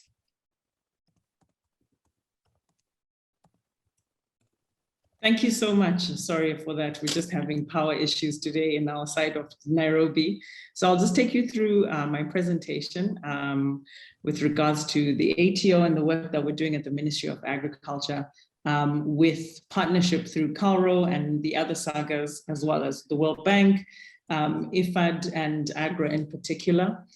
So just to give you a bit of context, digitization became an anchor within our ASTGS, which is our 10-year strategy. It's the Agriculture Sector Transformation and Growth Strategy. And it is specifically anchored on the creation of a commercially viable and modern agriculture sector. And for that to happen, we recognize that there is a requirement to look at data, have digital interventions that will collect the data, or at least integrate the ministry with the, where the data comes from. And so part of the work as the Agriculture Transformation Office was to implement the Kenya Unified Agriculture Data Platform. And so what we've been working on when we started, unfortunately, when the ATO started, it was during the time of the COVID pandemic as it started. But to be honest, there was a silver lining to that in terms of really kicking off our focus on digital and data collection. This is just an illustration of how the food security war room we established with the support of AGRA and MasterCard Foundation in particular, ensured that we could connect with over 50 stakeholders. And this really illustrated to the ministry in itself that we are maybe not the best generators of data. The best is to then work with stakeholders and partners, coordinate with them, and use and access the data to then be able to identify where we can intervene. So we worked with development partners and NGOs. I saw one of the questions to Máximo was on whether NGOs play a part, and play a very big part. You know, FuseNet gave us a lot of information with regards to markets, where product was available. When we worked with the private sector partners, we were able to geo-reference and from geospatial initiatives to identify which farmers had food, which markets were open, where the product was, and then the ability for private market aggregators to then get the food to collect the produce from those farmers, but also get it to the markets. And then as government, our intervention was just to make sure that we could enable all those players to then be, to access food. Because as much as data and digital are available, food is food is food, so you need to be able to collect it, you need to get it to the market, you need to get to the people to feed our communities. Another initiative that we managed to implement last year as part of our drive for digitization and data availability was the e-voucher program. Now, the e-voucher program was the move of our physical subsidies for support to at least 1.4 million farming households. And now we're diversifying from just crops into livestock and fisheries producers. And it allows for us to create a farmer registry. How can we then, people always say, how do you ensure that you have not duplicated support? And you can only identify whether you've duplicated, support because you have the data on the farmers. Yes, we also ensure that we have anonymized the data. We do not share this data with anyone, even though the agro dealers do have to receive someone's ID to confirm that this is the genuine redeemer of that e-voucher. It's not stored anywhere except at Ministry of Agriculture through the Calro big data platform. And we're now working on a performance management structure with Calro through the systems that we're implementing, working through a product called Kiamis that was supported by FAO. They are the main, FAO is the e-voucher lead globally. But also working with private sector partners like Safaricom with their DigiFarm product. Sorry, this is the power coming back. And other service providers, as well as our private sector input providers. And now looking at how do we widen the scope of our e-voucher program to crowdsource digital advisory services. Because as government, we've recognized that there is a minimal, there's a reducing investment in extension services. And since it is now a devolved function, which means that it is the county levels that implement extension services to our farmers, we're crowding in private sector, looking at where the digital support comes in, and ensuring that you create an enabling environment to then provide that extension, or rather advisory services to our farmers, which then creates the opportunity for advisory to be ran by the youth, right? I heard one of the other speakers saying, how do we then crowdsource, how do we bring back the youth into agriculture? And we've recognized that in some of the counties where it's been piloted, it has only been the youth who have done well on this digital advisory services.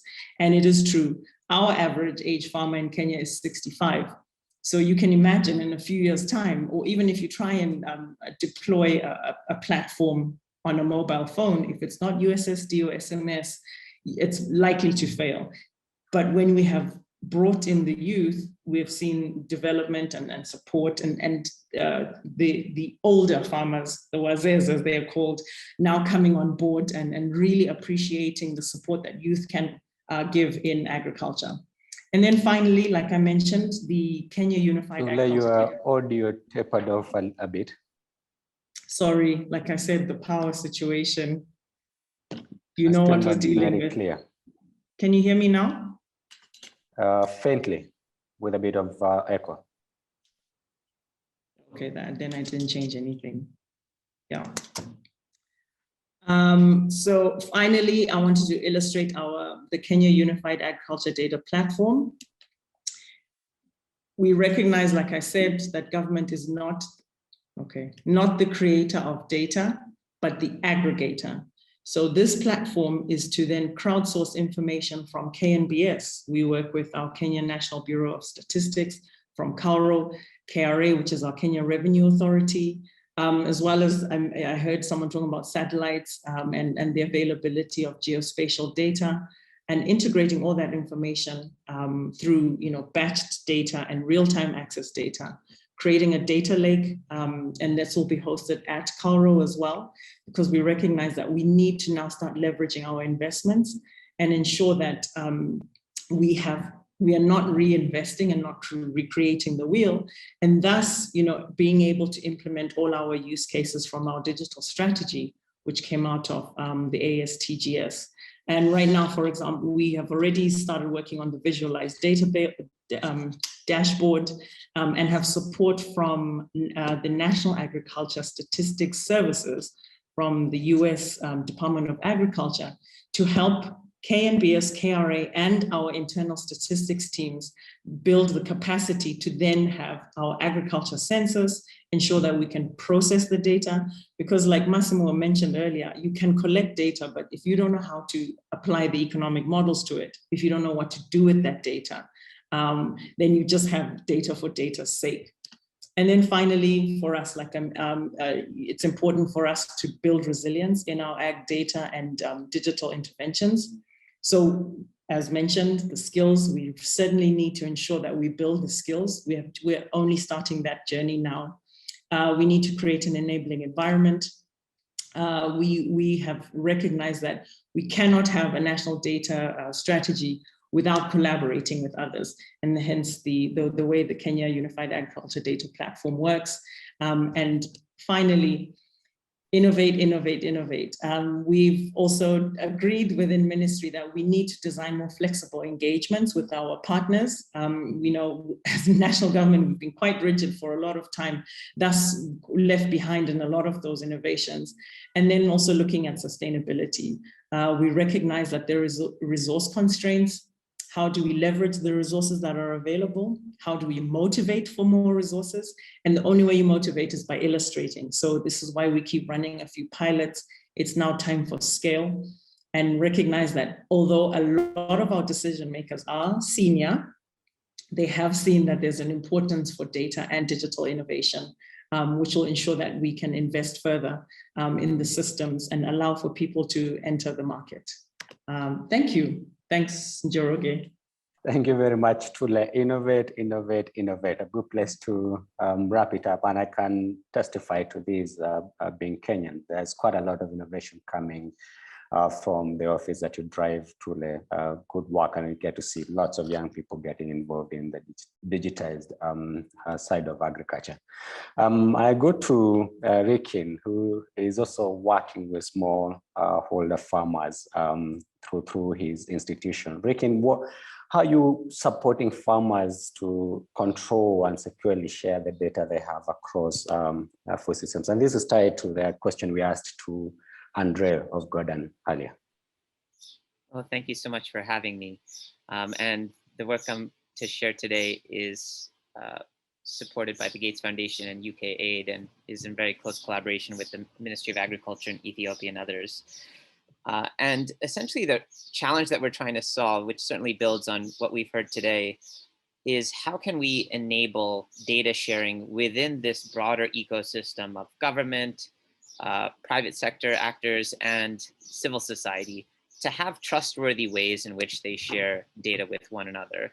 In our own work at Digital Green, we have primarily focused on improving the efficiency of agricultural extension services in partnership with various governments in both Sub-Saharan Africa as well as in South Asia.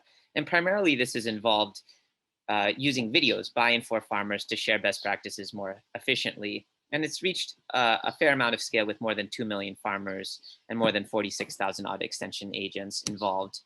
As we've been doing this work, a ton of data is being generated, data about what this content is featuring, in what crop, in what season, what individual farmers are getting exposed to different pieces of information, what their feedback is, what the practices that they actually apply or adopt on their farms are. And that then helps to inform the extension systems. But of course, there are so many more actors. We're just one, and there's many more government, civil society, and private actors in this space. And so what we've sought to do with FarmStack is to create an open source protocol that can, in a trustworthy way, enable the sharing of data across the ecosystem.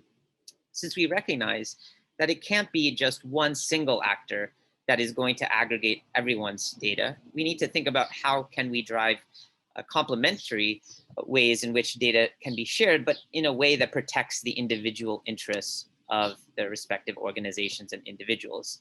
And at the end of the day, flips the paradigm wherein data today largely is extracted from farming communities, whether it be for monitoring and evaluation purposes or for the provision of various types of other types of services, but to place the data rather in the hands of the farmers themselves, in a way of a farmer data wallet where the farmer can choose how they want to leverage their own data, whether it is to connect to a government extension service, whether it is to avail a credit score for getting a bank loan or the like. And so the problem that we're trying to solve is at ecosystem level, we see a proliferation of innovation and new services, which is extremely exciting with all the new talent and financing that is coming into these markets. But at the same time, it is fragmenting the ecosystem in another way. And then there are issues around trust and compliance, including with the GDPR, as well as data protection bills in Kenya, in India, and other markets. There's issues of how do these service providers make sure that they are in compliance with the privacy and other types of requirements that are being orchestrated by government policy. And then finally, how do farmers gain control over their own data so that they can maximize its value, whether for decision-making or even for monetization purposes for themselves. And just to share in two layers at a platform level where you see applications, whether that's on credit, information, or offtake market side, there is a great set of activity taking place at that top level. But at the lower level, we believe that there needs to be more action in terms of creating open source protocols that can enable the wider ecosystem. And we see this in other spaces, like in the healthcare space with standards like HL7 and others, but we don't have so many of these open source protocols in our agricultural space, which can drive greater coordination and complementarity across our respective efforts. And so what we're trying to do with FarmStack is to create an open source protocol that essentially creates a codification of a governance schema where organizations can have trust about who are legitimate actors that they can share their data with. And we can codify the type of legal data sharing agreements that might exist today in software and enable the data to be exchanged not through Digital Green or any other central broker, but rather peer-to-peer, that organizations are able to share data with one another on their existing infrastructure. If they are on the cloud, they can use the cloud. If they're on local devices, they can use that. Or if they're on the blockchain, they can use blockchain, whatever. type of infrastructure they are on and be able to share data with one another with these usage policy rules, and enable farmers to be able to have this farmer data wallet and have the ability to consent with respect to who they want to share their data with, and have the ability to discover other entities that they might want to connect with. And just to show how it sort of looks in practice is that a data provider, whether it is a farmer or an organization, is able to share their data directly to a data consumer, whether that is a data consumer who's trying to build a machine learning algorithm, or a government extension service who wants to use that for providing precision agriculture advisories, but do it in a way that the data provider is able to give their consent and codify their rules on which how their data can be processed, whether their data can be stored or forwarded, can be enforced, again, in software. To give a concrete example, in Ethiopia with the Ministry of Agriculture and with an NGO called Precision Agriculture for Development, we're linking together the farmer hotline that exists in the country that reaches more than 4 million odd farmers, their 8028 service, with some ground level data that is generated from village savings and loan associations about the gender of various individuals. But we want to be able to combine this data to give custom gender responsive dairy advice to farmers without exposing their personally identifiable information. And with FarmStack, we're able to combine these two data sets together without exposing the sensitive information, and where farmers are able to consent to saying what of their data are they willing to share, and be able to also give their feedback about how they utilize this information for their own farms.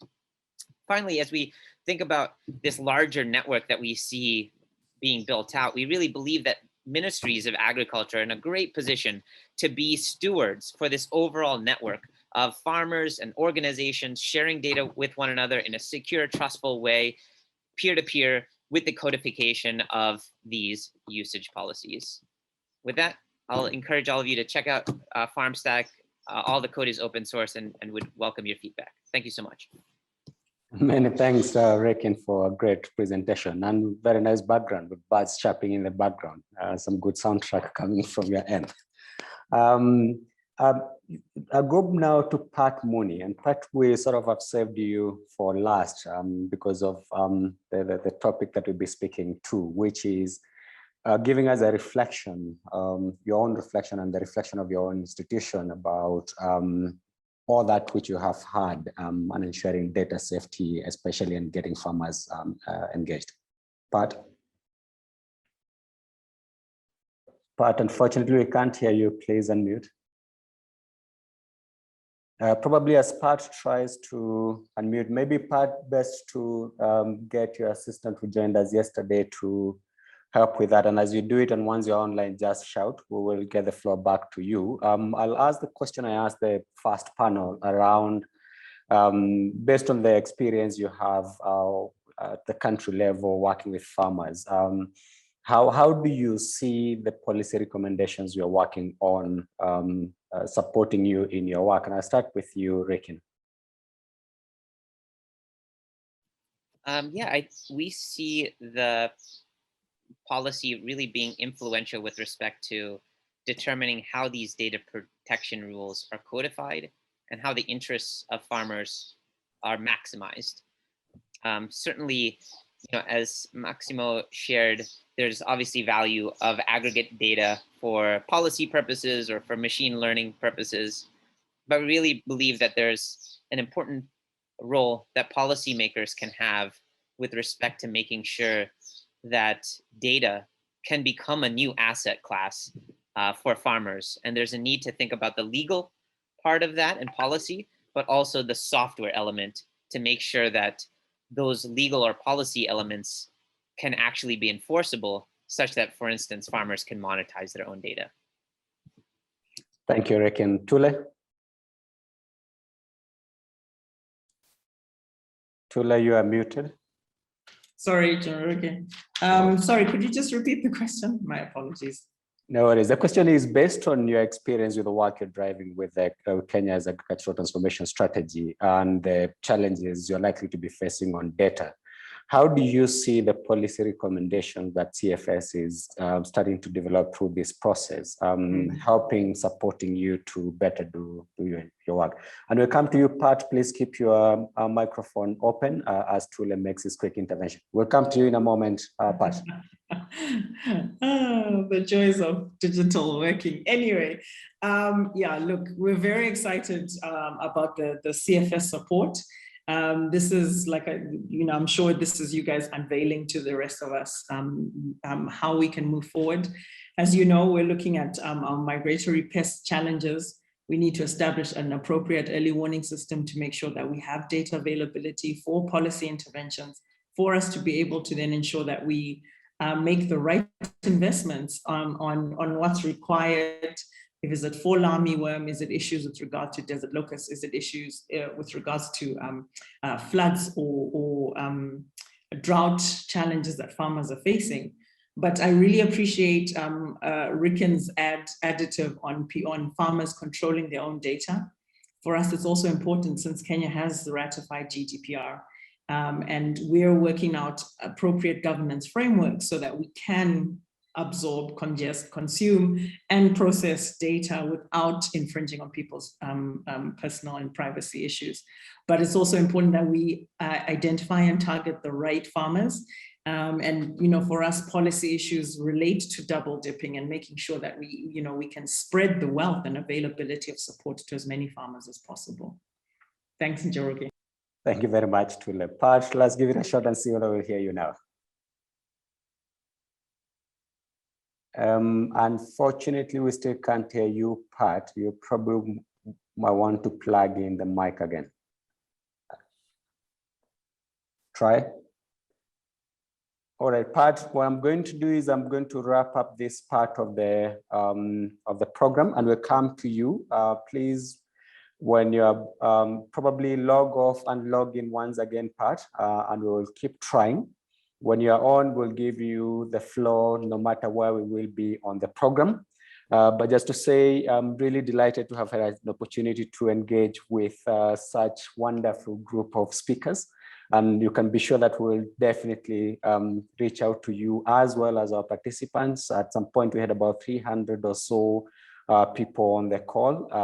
And as we get to the final hour of the event, I'll be introducing my colleague and a member of the HLPE Steering Committee, Professor Bernard Lehmann, who will take us through the deep dive, reflecting on the questions that you have posted. We'll try to speak to as many of the questions that you sent to us.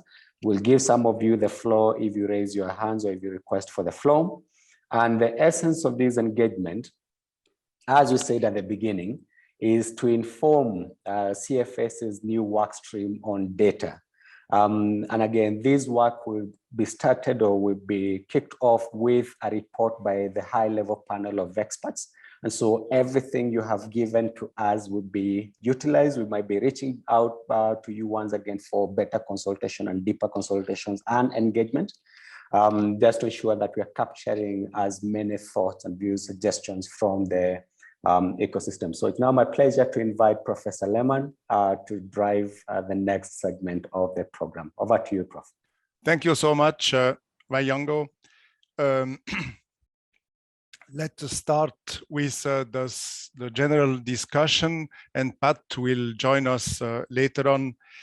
I welcome you all for this open discussion and thank in advance to the CFS Secretariat for the support. You all can still contribute with questions and comments in the Q&A function. As you have heard, the Steering Committee HLPE will be producing a report on data and data gaps together with a project team over the next 12 months. Today's webinar provides us a very valuable guidance on this. We had really very interesting inputs of all of the speakers. Consistent and complete data for all aspects of food security and nutrition are crucial for the best possible policies to achieve the SDGs, and in our case, especially SDG 2.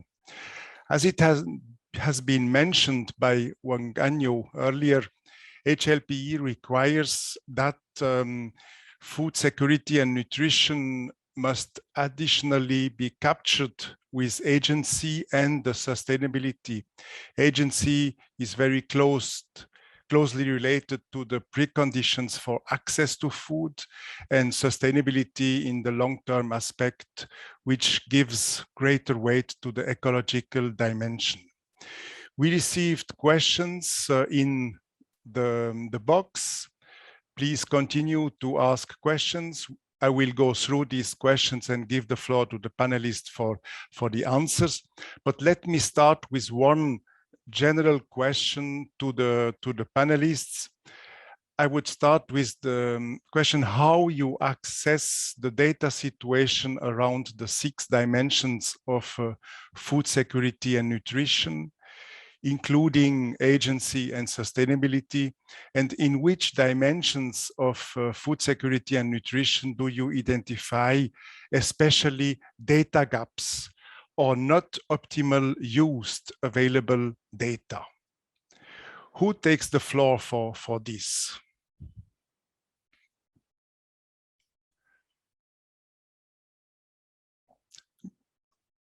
Would you start, GODAN, André Laperriere?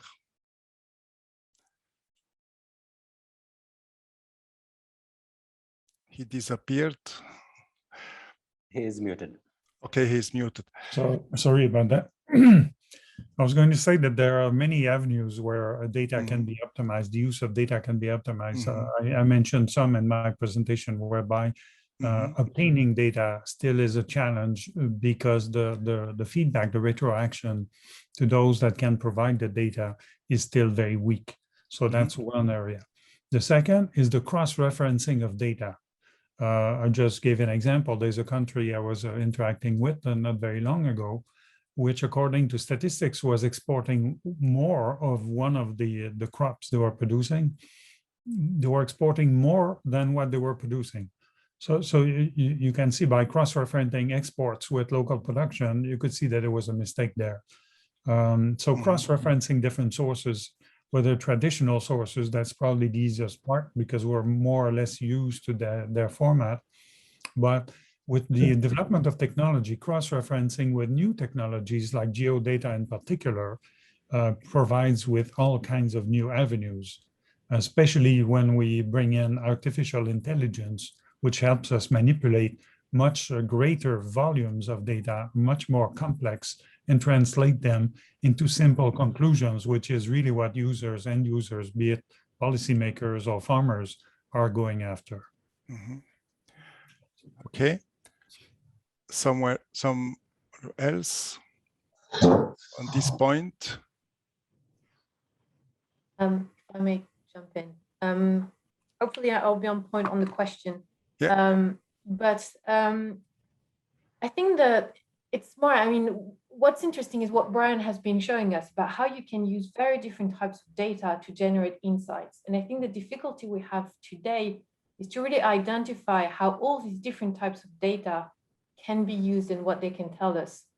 And one gap that we can see, I think, is more about finding all these data and knowing a bit better exactly what they can tell us and what kind of question they can answer. You know, who would have known that the data that Brian showed us could tell us so much about gender? And I think this is this gap that we need to fill, you know, taking the data for example, GSMA, I remember, had presented how you could use the sound waves from their towers to predict weather, and you know, in a very short run. So it's about trying to get the people who have the data to tell us better how we can use it, be really creative about how we can use it, find the right people to be creative about how to use it and explaining better, you know, capacity building here about explaining and finding ways to explain how you can use that data to answer your question. That will be on my side. Thanks.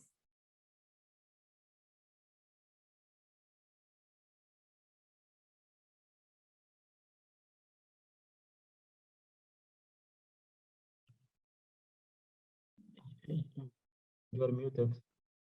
Oh, sorry. Sorry, I muted myself. The floor is still open on that point.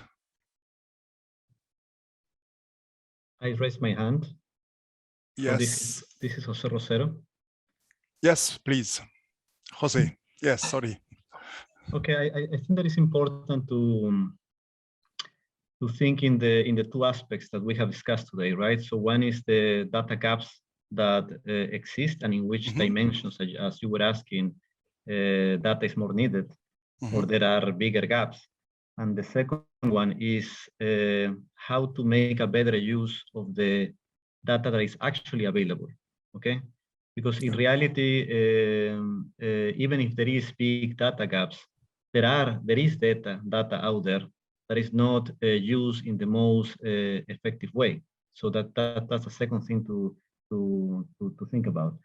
So in terms of the data gaps, I mean, it's difficult to say in which kind of dimension of food security there are more gaps. I think that the point that that Máximo was doing in his presentation is that even in the most traditional areas, such as food availability, there is still important gaps.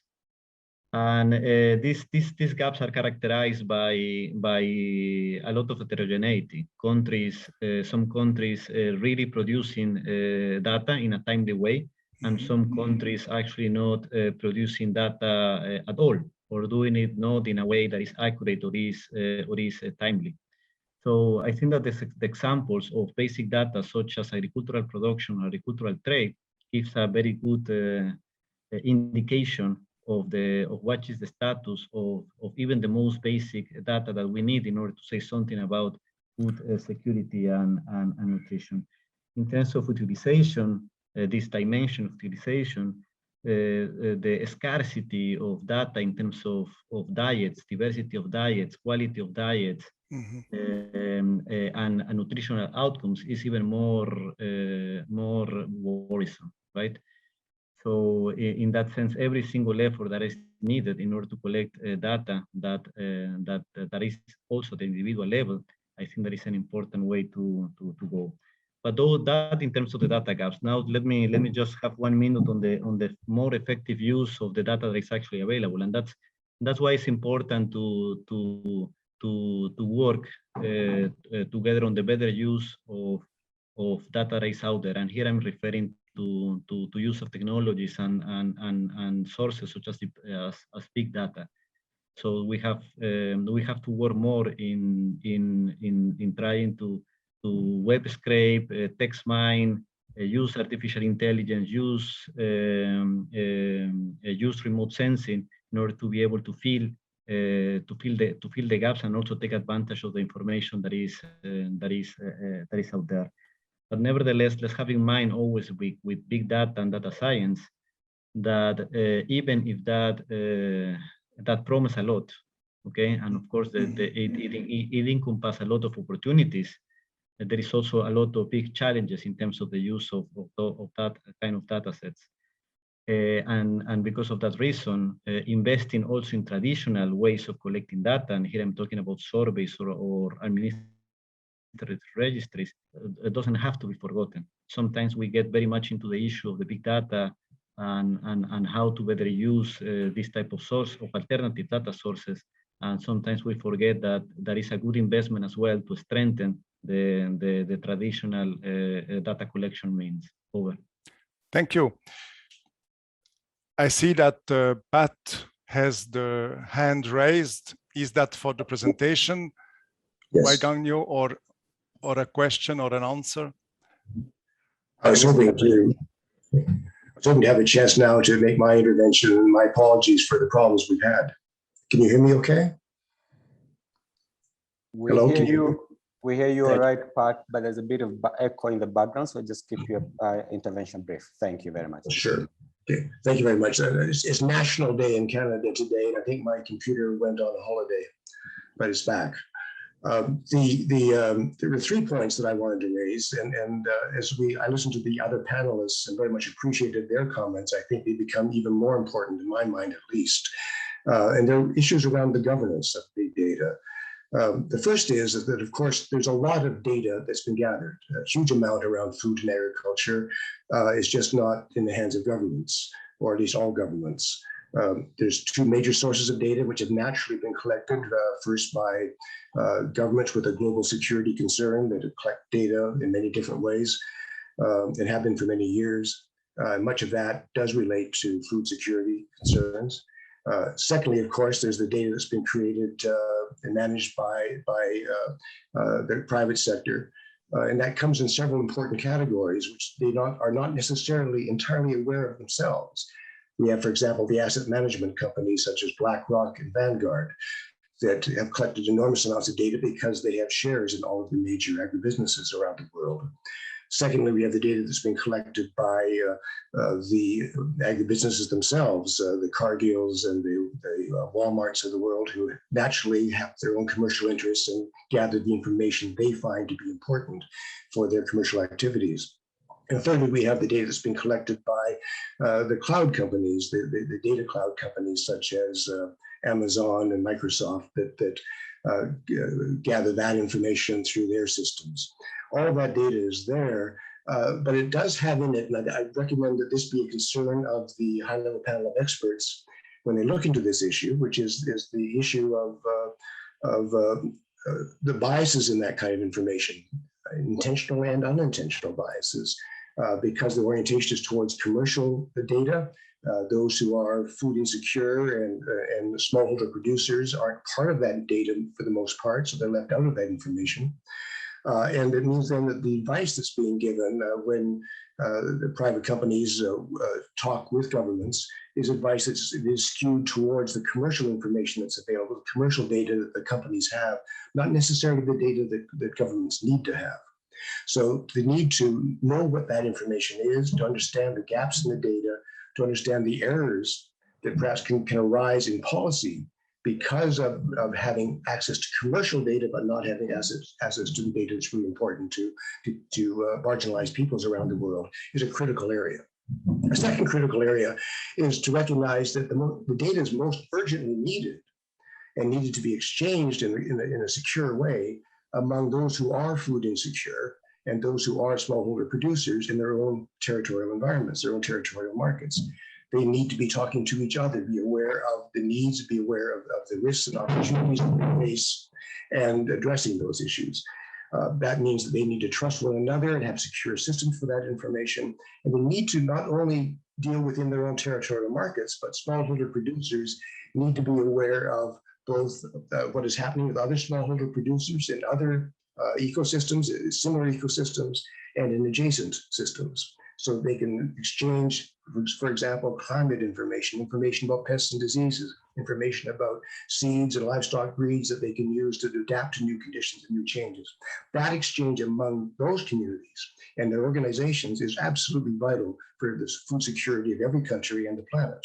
And that needs to be understood as their system that needs to be under their control. And then thirdly, we have the area of national governments and the United Nations system, multilateral institutions, who of course need to have information and work with data and the most secure data possible. And we've heard a lot about that already. But that information and that data system needs to be recognized. Two issues need to be understood here, I think. And this again, I address to the high-level panel of experts. And that is that recognize the problem of mission creep and recognize the problem of data leaks. Mission creep has happened in data management systems all over the world. And we've seen it very recently in the healthcare system around the world, where information collected for one purpose is suddenly used for another purpose, unbeknownst to those who donated the information in the first place. We see that, for example, in the case of the United Nations, where both the Biodiversity Convention of the United Nations and the FAO Plants Treaty have encountered the problem of digital sequence information, where again, information that was collected, biological materials, seeds that were collected, now have other applications and can be utilized in ways which were not foreseen originally by governments or by the international community. And that creates new problems. Mission creep arises from that. It's almost impossible to avoid. So the question for the panel is, high-level panel of experts, is how can they help us to avoid that? And how can they make sure that smallholder producers and the food insecure will be safe through that? And then, of course, it's the data leaks issue. And I don't think any of us can think of a sector of the economy or a sector of government that hasn't been subjected to either data ransoming or data leaks of some kind or another in the last few months, last few days even. It's a constant experience that we have. It's one that hasn't been solved by anybody at this stage yet, and it will require a lot of attention by everybody before any of us can fully trust an information system that is as pervasive as we would like it to be to give us the information we need to have. So then the 3 points are for me: one, to understand that there's information that's been collected, which perhaps distorts policy now, and that data needs to be understood clearly. Secondly, that the data that's most urgently needed is that among local communities and local producers so they can work together and exchange through their organizations. And thirdly, that national governments and international organizations need to be aware of the natural risk of both mission creep and data leaks. Thank you for your time. I'm sorry that I had so much trouble getting on. Thank you, Pat Mooney, for your presentation. Questions will come later on for your presentation. Could I give the floor to Giancarlo Pini from the WFP? Are you online? Yes. You have to unmute, please. Giancarlo. Hello. Yes. Yes. So thank you. Very interesting presentation and discussion. I would like just to highlight some points. The first is mostly that we still focus too much, in my opinion, on the agriculture sector. I think that the other dimension of food security in terms of data are really in very bad position compared even to the agricultural statistics, and mostly for nutrition data is not available, very poorly available, and even for access we have a lot of problems in this kind of data sets. So the gaps are quite strong in all the points that we have discussed, and the solution we are suggesting, both with Earth observation, the new satellite, fantastic outputs, and big data, they can help really, but it's something that I can say in some realities in the countries where we are used to work, this tool doesn't really always work. Can you imagine the poor, the smallholders in some region cannot apply really something that using Earth observation data to detect, to do yield forecast, because there are a lot of problems with crops. We had some experience on that. And in generally, that's the main issue to data. I think that one of the points that I think is not being stressed enough is the involvement of the local authorities, because not just the Ministry of Agriculture, that is usually the entry points, but also the other socioeconomic ministry, line ministries, and health that are fully involved in food security. And I think at the end of the day, this is the real source of the data also in a perspective of sustainability. So we need really to strengthen their capacity and to get them really involved and committed in this kind of activities. Otherwise, we will find a solution, very nice pilot, very nice approach, but then as UN, we cannot always, I think, close the gap. We need support from the country, and we need to support them in developing this capacity and get the full commitment from them to face the hunger. This is what just I would like to say. Thank you so much for your comment, Giancarlo Pini. This is also very important regarding the scope of the report of HLPE. We have agriculture, plenty of data, and we have downstream with less data, also concerning consumer and consumer behavior. This leads me to a question from Arti Krishnan of the University of Manchester to Massimo, to José Moncayo. It's the question around what does FAO for the downstream data get collecting?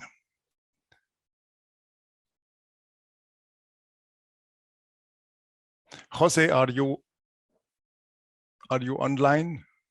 Yeah, yes, I'm yes. online. I'm online. Yeah. Mm-hmm. Can you be more specific in terms of downstream? Yes, what's about downstream data around food tech, retail of food, including distribution, processing, consumption, especially considering small firms, including them involved in retail? Okay. Okay, it's a good question. So one of the biggest initiatives in which we are involved, and this together with our colleagues in the World Bank and IFPRI, is the so-called 50 by 2030 initiative that Máximo presented as well in one of his slides. And he was not lying when he was saying that this is the biggest initiative in terms of data collection that the world have ever seen. Okay, in the world of agricultural statistics. Mm-hmm. One thing that we have to understand, nevertheless, about this survey is that the unit of analysis is the farm. Okay, so and that gives us a lot of advantages, but also provides some kind of constraints.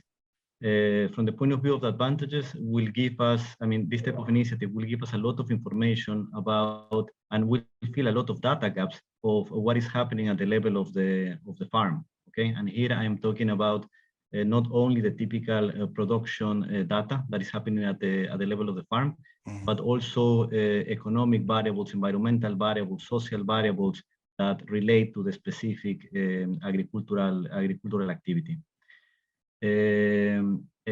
What are the limitations? The limitations is that we are talking about one specific segment of the value chain.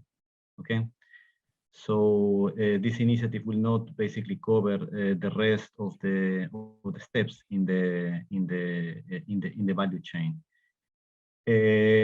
But nevertheless, I will still say that there is actually most of the gaps that we have right now still happens at the level of the farm, and that basically is what this specific initiative intends. Yeah. Now there are, in terms, just let me give another example of other type of initiatives that actually do cover other segments of the value chain, and that's basically the initiative that we have put together in order to collect data on food losses. And this is very important because food losses can happen in different parts of the value chain, not only at the farm level, but in different type of levels, including retail, for example. So in that sense, we have put together an initiative that collects this type of data, take advantage of big data techniques and data science techniques in order to be able to collect information that is around, coming from different type of paper, different type of research, different type of studies that have been basically developed in order to collect food loss data in different type of commodities, in different type of segments of the value chain, in order to create a big database on food losses. And that is a database that is already available. People can basically go and see this type of data set, and now is the basis in order to report one of the SDG indicators in terms of the food loss index. Over. Thank you very much. I give the floor to Hazel, who has an example on women empowerment on the base of the data collected in Bangladesh. Yes, thank you. Yeah, I just wanted to go back to that point about how do we use the data that we're sort of arguing we need to collect. And I think Bangladesh presents a really good example, because when they first started collecting the Women's Empowerment Index for the Feed the Future initiative back in, I think, 2012 or around that time, they not only collected it in the Feed the Future zone of influence, but they also collected it nationally in a nationally representative survey. And what that gave them is the ability to look at the interactions between women's empowerment and nutrition. And they found something really striking. They looked at empowerment outcomes, and they saw that even in the poorest regions, when the women were empowered, they also saw better nutrition. And this was a puzzling result, right? And in fact, that finding actually led a pilot study that's called the ANGEL Project, Agriculture, Nutrition, Gender Linkages, which is a partnership between IFPRI and the Ministry of Agriculture. It was a randomized controlled trial that sort of looked at different types of interventions around agriculture, extension, nutrition, behavior change, communication, and gender sensitization. On the strength of those pilot results around gender, the Ministry of Agriculture actually scaled that up. And so this is, I think, a really good example of where, you know, having this data at that granular level, you know, in a nationally representative sample, really driving evidence-based policy. Thank you. Thank you. We need good case studies for our report. We will come back to you later. Brian, your hand is raised. Hi there, thank you. So I think, once again, I'm happy to be following Hazel because she's really demonstrating the, you know, the kind of nuance and ability to sort of reveal how food, you know, systems flow, how gender flows in food systems in ways that we absolutely need to be able to do. And we need to do it more quickly. And so just as a kind of building on that, you know, I wanted to make an observation about how when we're talking about mobilizing data, we often, you know, kind of arrive at the point pretty quickly of how complicated it is. And we quickly arrive at the point of how, you know, we need to be responsible and ethical. And those things are absolutely, you know, valuable and they must be part of the discussion. But what happens sometimes is that we start to stop thinking less about how do we claim the benefits, how do we actually mobilize and make use. And what I would like to also underscore is that we all know it's a very rapidly changing space, and policy almost by definition is going to be a step or two behind what responsible behavior is. And so what I think we're needing, you know, to be able to respond to the urgency of dealing with food systems and their complexity and nuance and dealing with the potential for unintended consequences, what I think we need is more agile governance. We need the ability to constitute and move beyond agile governance groups around particular problems where we have stakeholders. You know, we need coalitions that agile coalitions that can form and disband as needed around these things, because policy and even our ethical frameworks for that matter are probably always going to be, you know, a step behind. But if we're going to, you know, use these data effectively and respond to the urgency of doing so, we also need to step up our models and our approaches to governance into some kind of more agile fashion. Over. Thank you. Thank you. This leads me to a question of Liz Steele, a question for all the panel. From each of your perspective, what is the one single thing that will be enabled to better production and use of data for agri-food system at the country level? And the question has a second part. What can the CFS do it make it happen?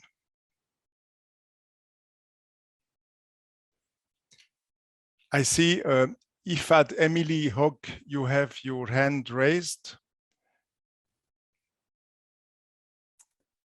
Hello, sure, thank you, Bernard. Yep. So thank you. I currently am the manager for the data use program at IFAD for the 50 by 2030 initiative. And so I wanted to bring in another perspective. A lot's already been said about the initiative. In addition to it being you know, a unique thing being the large size of the program, another unique aspect of the initiative is that when we were designing it, and at that time I was seconded actually to FAO and we were working on the design of the initiative, the partners felt strongly that we needed to have a specific emphasis about the data use, not make assumptions about the data production, and that simply filling in the gaps was going to get us to the place where the data would be used. And I think previously in the sector, and a lot of things indicate this, there was that assumption that we could take a supply side approach and this would miraculously lead to data-driven development and data-informed decisions, and it just doesn't. And we know that. And so what we've been doing at IFAD is developing this new program, developing not just the approach to promote the data use, but a conceptual framework behind it, really understanding how to make the decision makers that we want to reach, both in the government, the private sector, intermediaries in the academic sector, in the media, how do we promote those linkages so that while FAO is working on the supply side with the data production, we can set up the intervention, set up the ecosystem so that the decision makers will want to use the data, have demand for the data, and know how to integrate it into their processes for planning and policy making or investment decisions. And so that is, it's something I think that's really unique in the sector, that we have developed this theory around it, and it's available on the 50 by 2030 website and some of the products that we have. And I'd encourage others to look at it because we have spent quite a bit of time thinking about this, and I think it could be a basis for potential solutions in the future with the sector of how we get decision makers to use the data. Thank you. Thank you. Now we come to Koen from OECD, which has a balance between policy failure and data gaps. Right. I know the question was, what is the one thing? I have three different things, so I'm just going to go ahead anyway. There's too many interesting things to limit ourselves to just one, I think. Building on Hazel's example of this link between women empowerment and nutritional outcomes, there's one thing that we definitely shouldn't forget in the work of CFS when we're focusing on SDG 2, but the essence of food systems is about these interactions, these spillovers, and these connections between environmental sustainability, nutritional aspects, livelihoods, etc. So it's important that we keep that holistic view, which CFS and the HLPE have always been very careful about.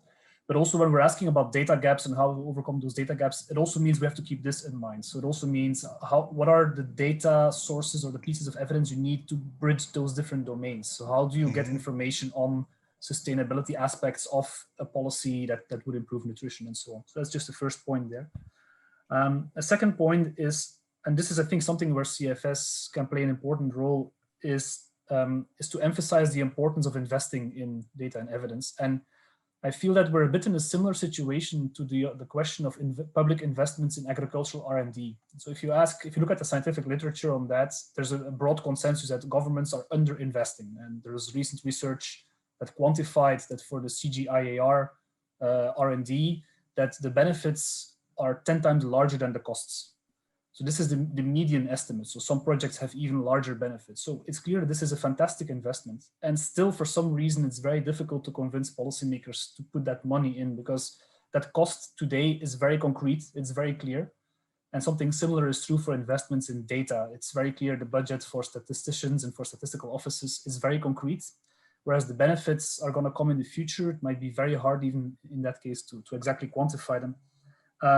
And it is true that it's really hard to quantify that. And so I tried to find at some point some evidence on what is the literature on the benefits of investments in statistical capacity and so on.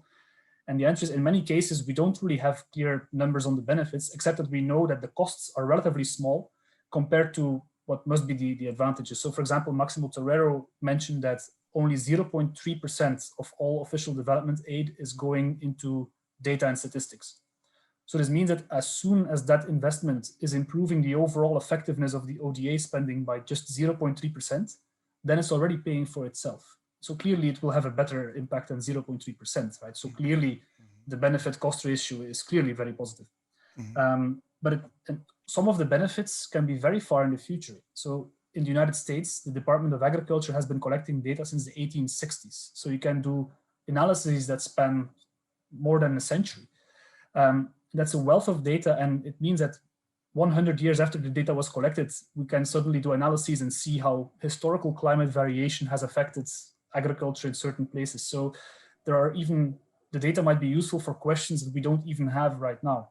So it means that the data can always be useful in the future. So potentially the benefits are infinite. So, but it makes it very hard to give a concrete business case today when we're arguing for more money there. And a final point I wanted to make was building on what Emily just mentioned now. There's a discussion going on right now in the context of the UN Food Systems Summit about how do we strengthen the connection between science and policymaking.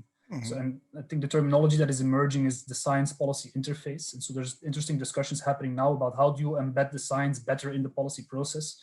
And it feels that there's a very similar issue about data. So it might be interesting to link up those discussions. So that's all from me. Thanks. Thank you. I will come back to those who have raised the hand. I have a question from Rodney Cook, CGIAR system and CIP. The question is to André and also to Koen. Both have gave interesting example on promise, impact of big data on agriculture and policy effectiveness. Thus, in this year of COP26 on climate change and policies for countering climate change, can they comment on promise of data for advancing COP26? Would you start, André?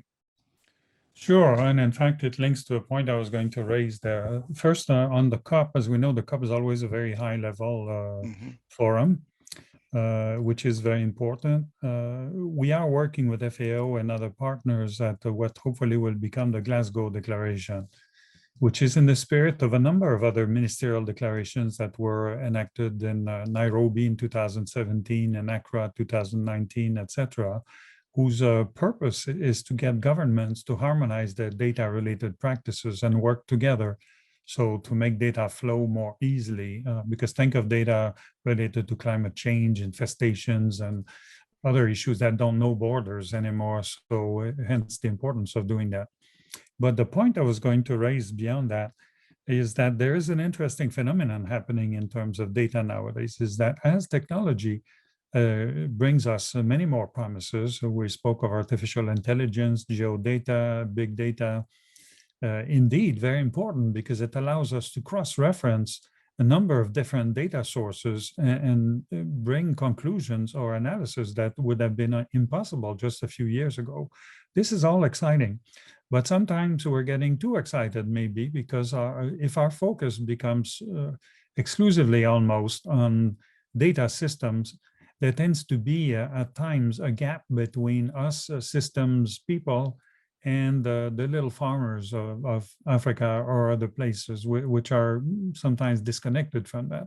So to make a long story short, in my opinion, the one factor that can make a big difference nowadays in many countries in making data, putting data to use, is use cases. You know, the farmers like this lady I had in my presentation, she doesn't need the whole weather map story. She just needs to know if it's time to plant her pineapples or not. Mm-hmm. So we have to be a little bit humble in terms of use cases and agree that out of this massive data that we can gather, individual users sometimes have very pointy, simple questions that maybe use a very small fraction of all this exciting data we've put together. But in the end of the day, that's the kind of difference that will make the difference in the field and for all of us. Thank you. Koen, have you an additional comment to this? Not really, actually. Thank you. Can I give the floor, Giancarlo Pini? You raised the hand for a long time. Yes, thank you.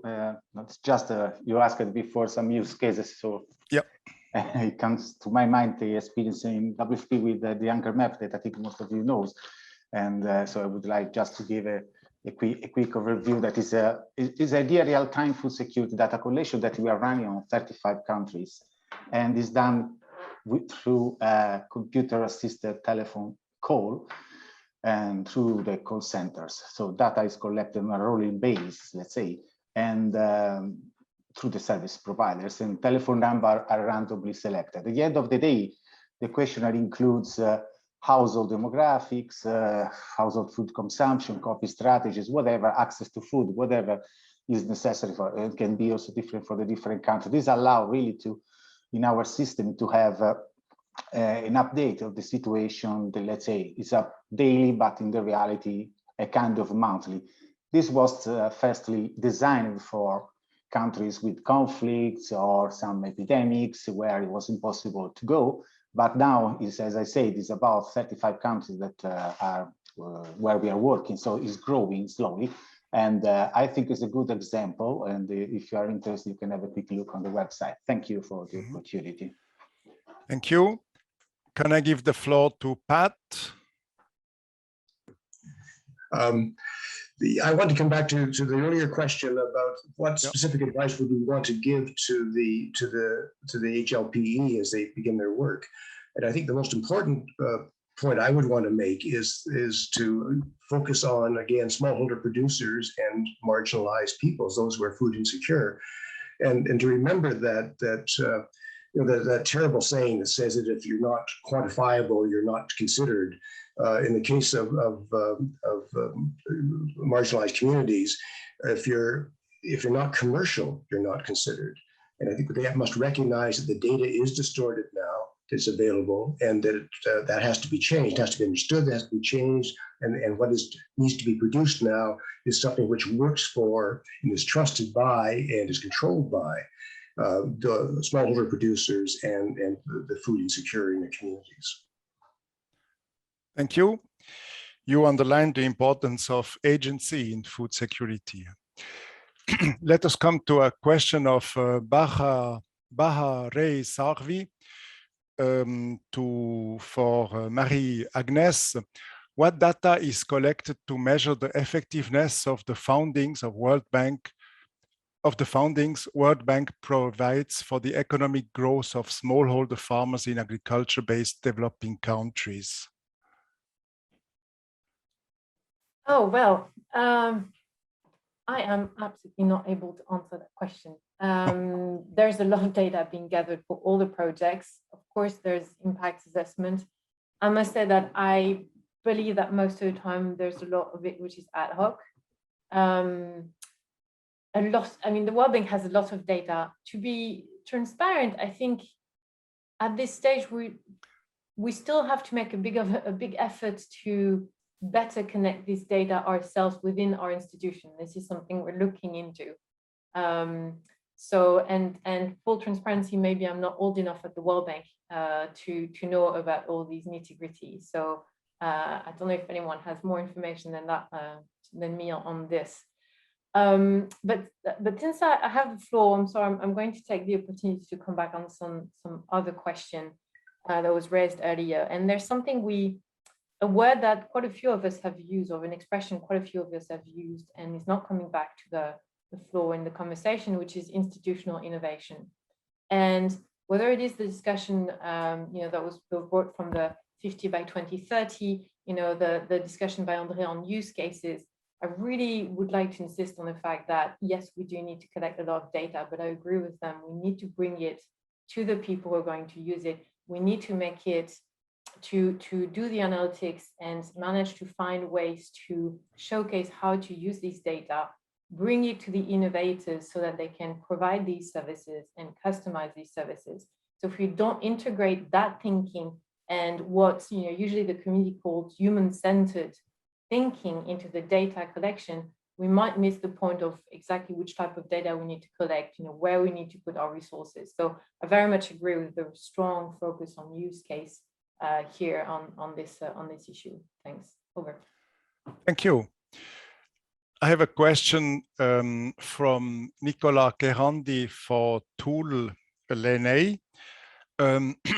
The other day, I saw an ongoing conversation on social media about how the government was using farmers' registrations. I think in this case, it was targeted at green ground farmers as a way to widen the tax net. What is the Ministry of Agriculture doing to sensitize the population the importance of having data on farmers in the fight against food insecurity?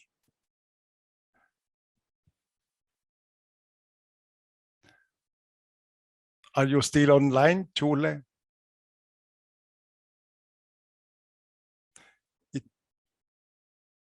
It's not the case. So I can come back to another question. My apologies. Oh, sorry, you're here. Yeah. No, well, there's been some challenges here. Sorry, I just heard Marie's question, but funnily I didn't hear mine. Okay, so that it is a national question for you. Yeah, maybe you can answer her in the written form. Okay. Okay. Yes. A question to Pat. We have a question to Pat. Don't the benefits of accurate agricultural information outweigh the theoretical risks?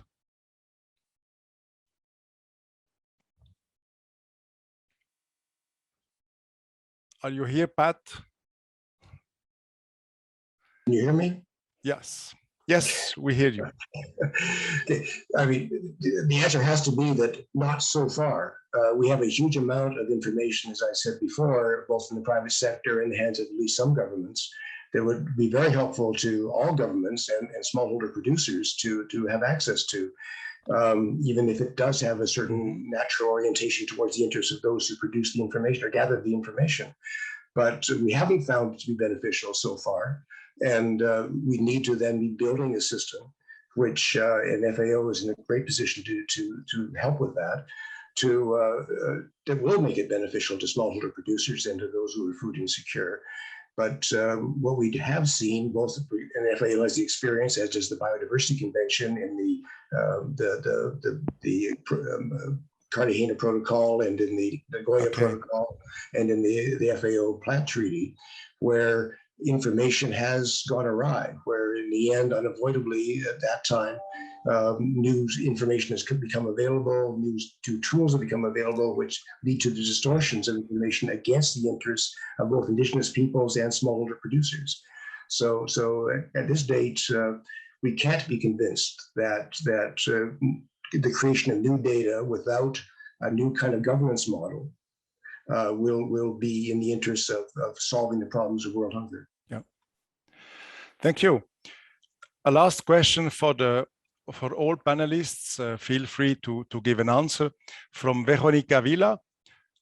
In a context where the legislative framework for data collection is very weak, how do we deal with the fact that the private sector controls far more data from food systems than public institutions? I think this question is addressed to all, because you deal with that challenge. José? José Moncayo, yes. No, thank you.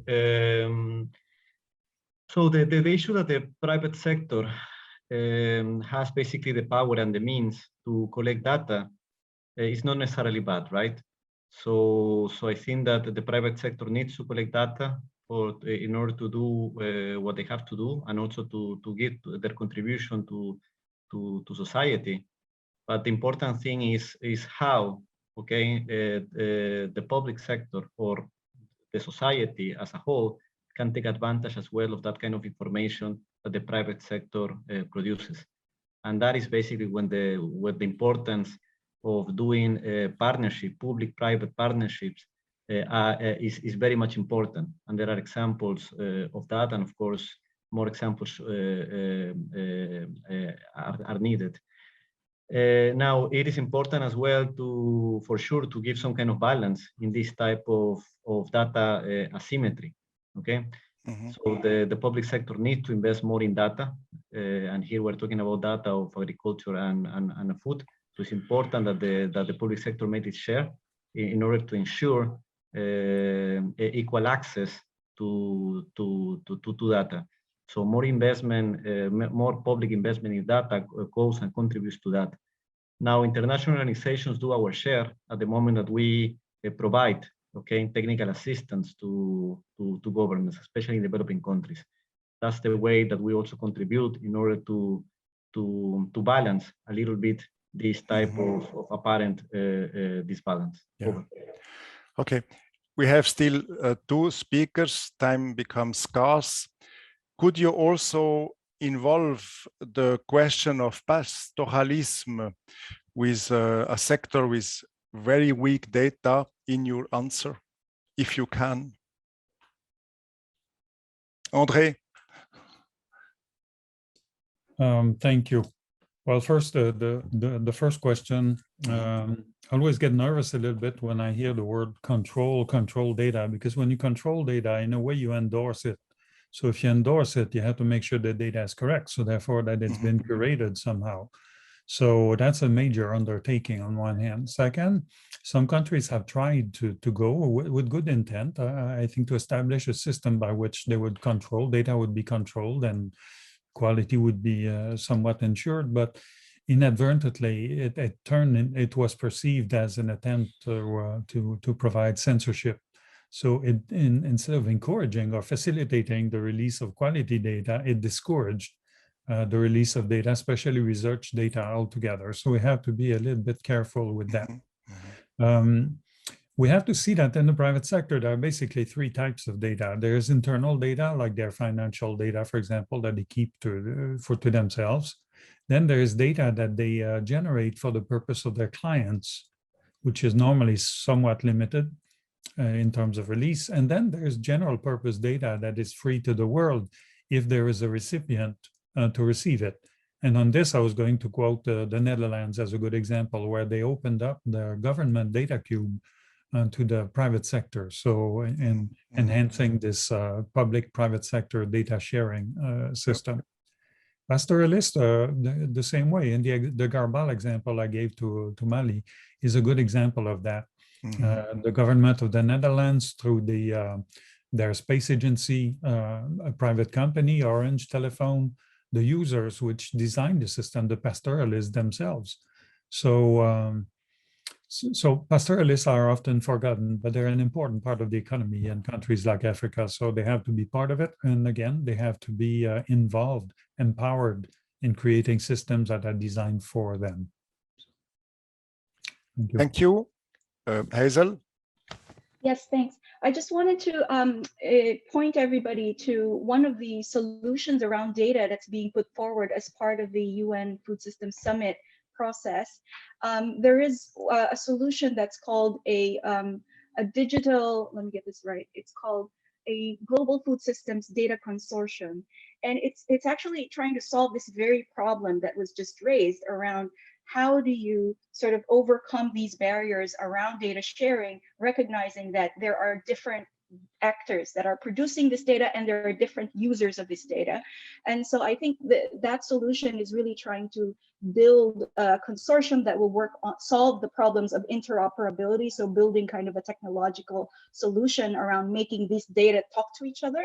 And then also solving some of these incentive issues around sort of what are the common rules that will help even private data producers and public data producers to kind of put all their data together so that whoever needs to use the data can then use, analyze, visualize this data. So just to say that some of that thinking has actually been raised as well in the summit. Thanks. Thank you. We come now to the conclusion of José Sumpsi. Let me thank you so much for all what you have brought in this session, the questions, and also the great inputs and answers from the panelists. That was really great and useful for us. And give the floor to José. José, please. Okay, thank you, Bernard. Well, a lot of issues, topics, and problems has been presented and discussed today. It's a very rich discussion and session. I think that will be very interesting to improve the report. because almost everything that the report considered has been commented today. The first question is a clear fact that I think is the most important element in the work stream proposed by CFS. It is the lack of data and statistics on food security and nutrition in many developing countries. The figures presented by Máximo was really amazing.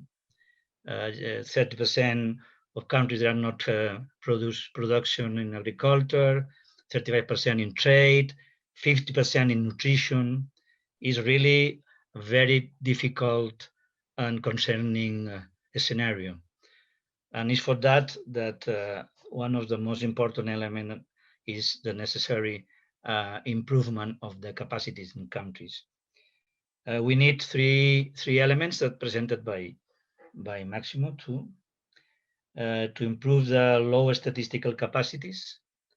In fact, the main element of the work stream is how to improve this capacity at country level, capacity to collect, to analyze, and to use data.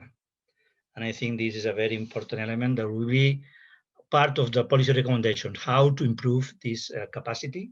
This will be a very important core of the policy recommendations of the report. The second question is the problem of the lack of data is poor funding on data and statistics. It is mentioned several times, the problem of funding. I think also compared with some other priorities, developing countries need a lot of investment in other fields.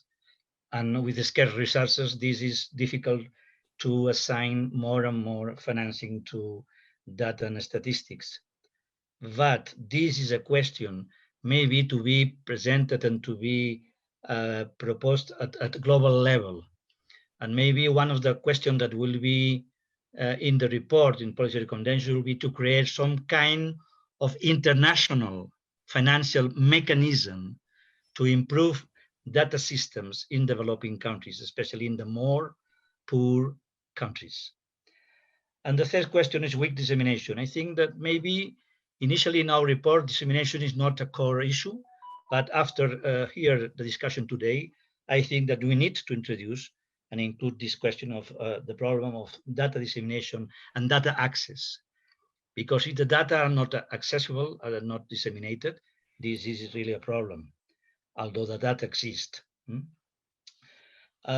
Next question is the integration of traditional and new methodologies and technologies to produce more and better data in a cost-effective way. I think that we need to integrate the traditional and the new technologies and methodologies in a way that really you can make more cheap the cost of getting statistics and use the statistics.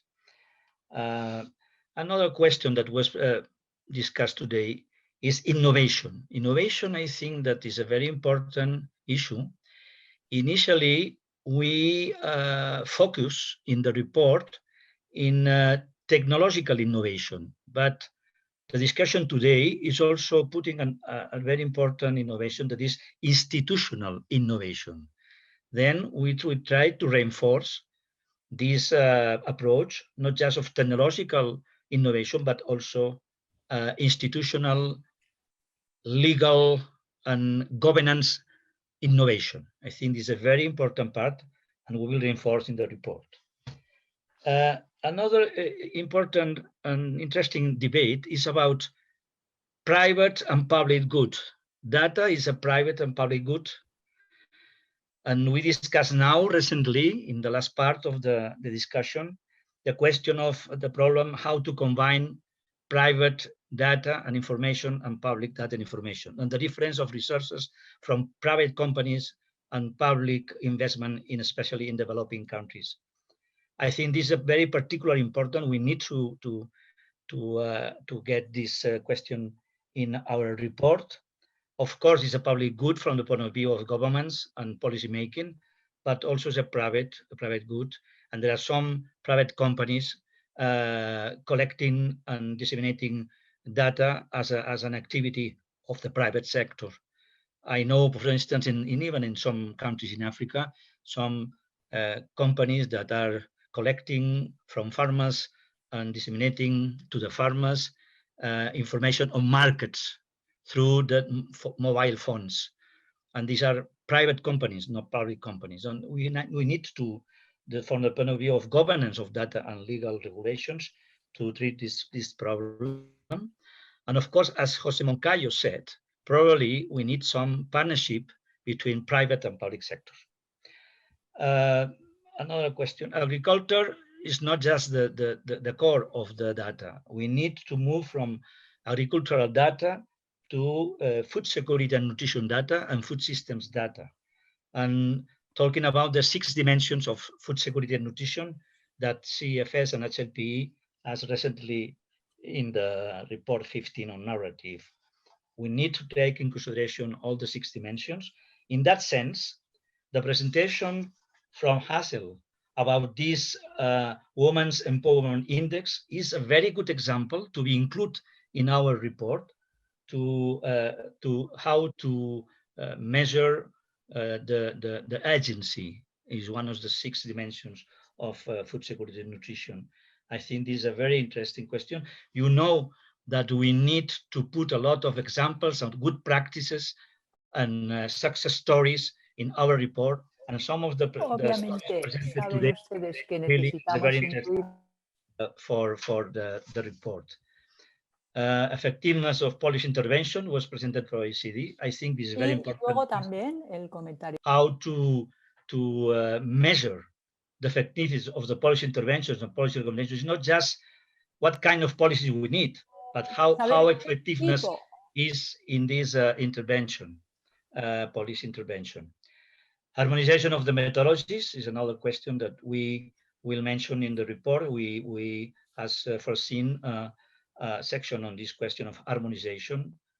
And finally, I think that the question of the importance of big data on new technologies is also discussed today, very widening, especially in some examples, for example, call detail records, CDR, presented by CGIAR, or digital revolution from GODAN, or green digitalization. I think that all these examples are very rich and will be included in our report because are very interesting examples.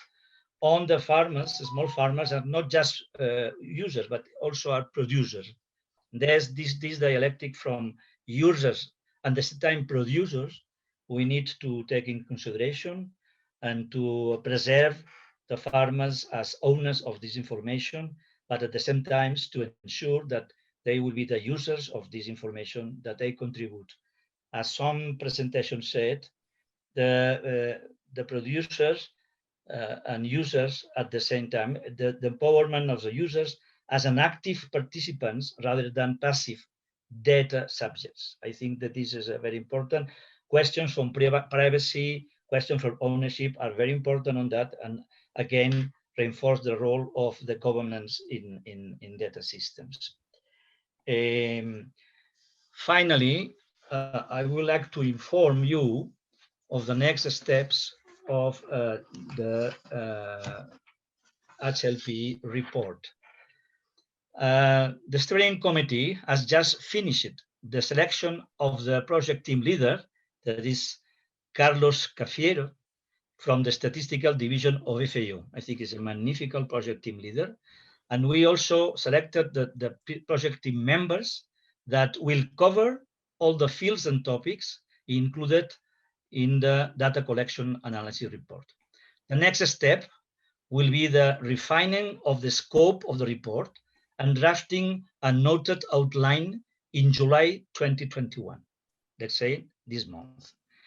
From August to October 2021, the project team will draft the zero draft of the report. In November, December 2021, the HLPE will launch the e-consultation on the zero draft. From January to March 2022, the project team will draft the first draft of the report. In April 2022, the first draft will be evaluated through a peer review process that will be, as usual, very important. And finally, in July 2022, the report will be validated in May, June 2022. In May, June, the steering committee will validate the final version of the report. And finally, in July 2022, the report will be ready to be launched. With this, I think that I finished my intervention. Thank you very much. Over. Thank you, Jose. Thanks again to all speakers. Thanks to the very active audience.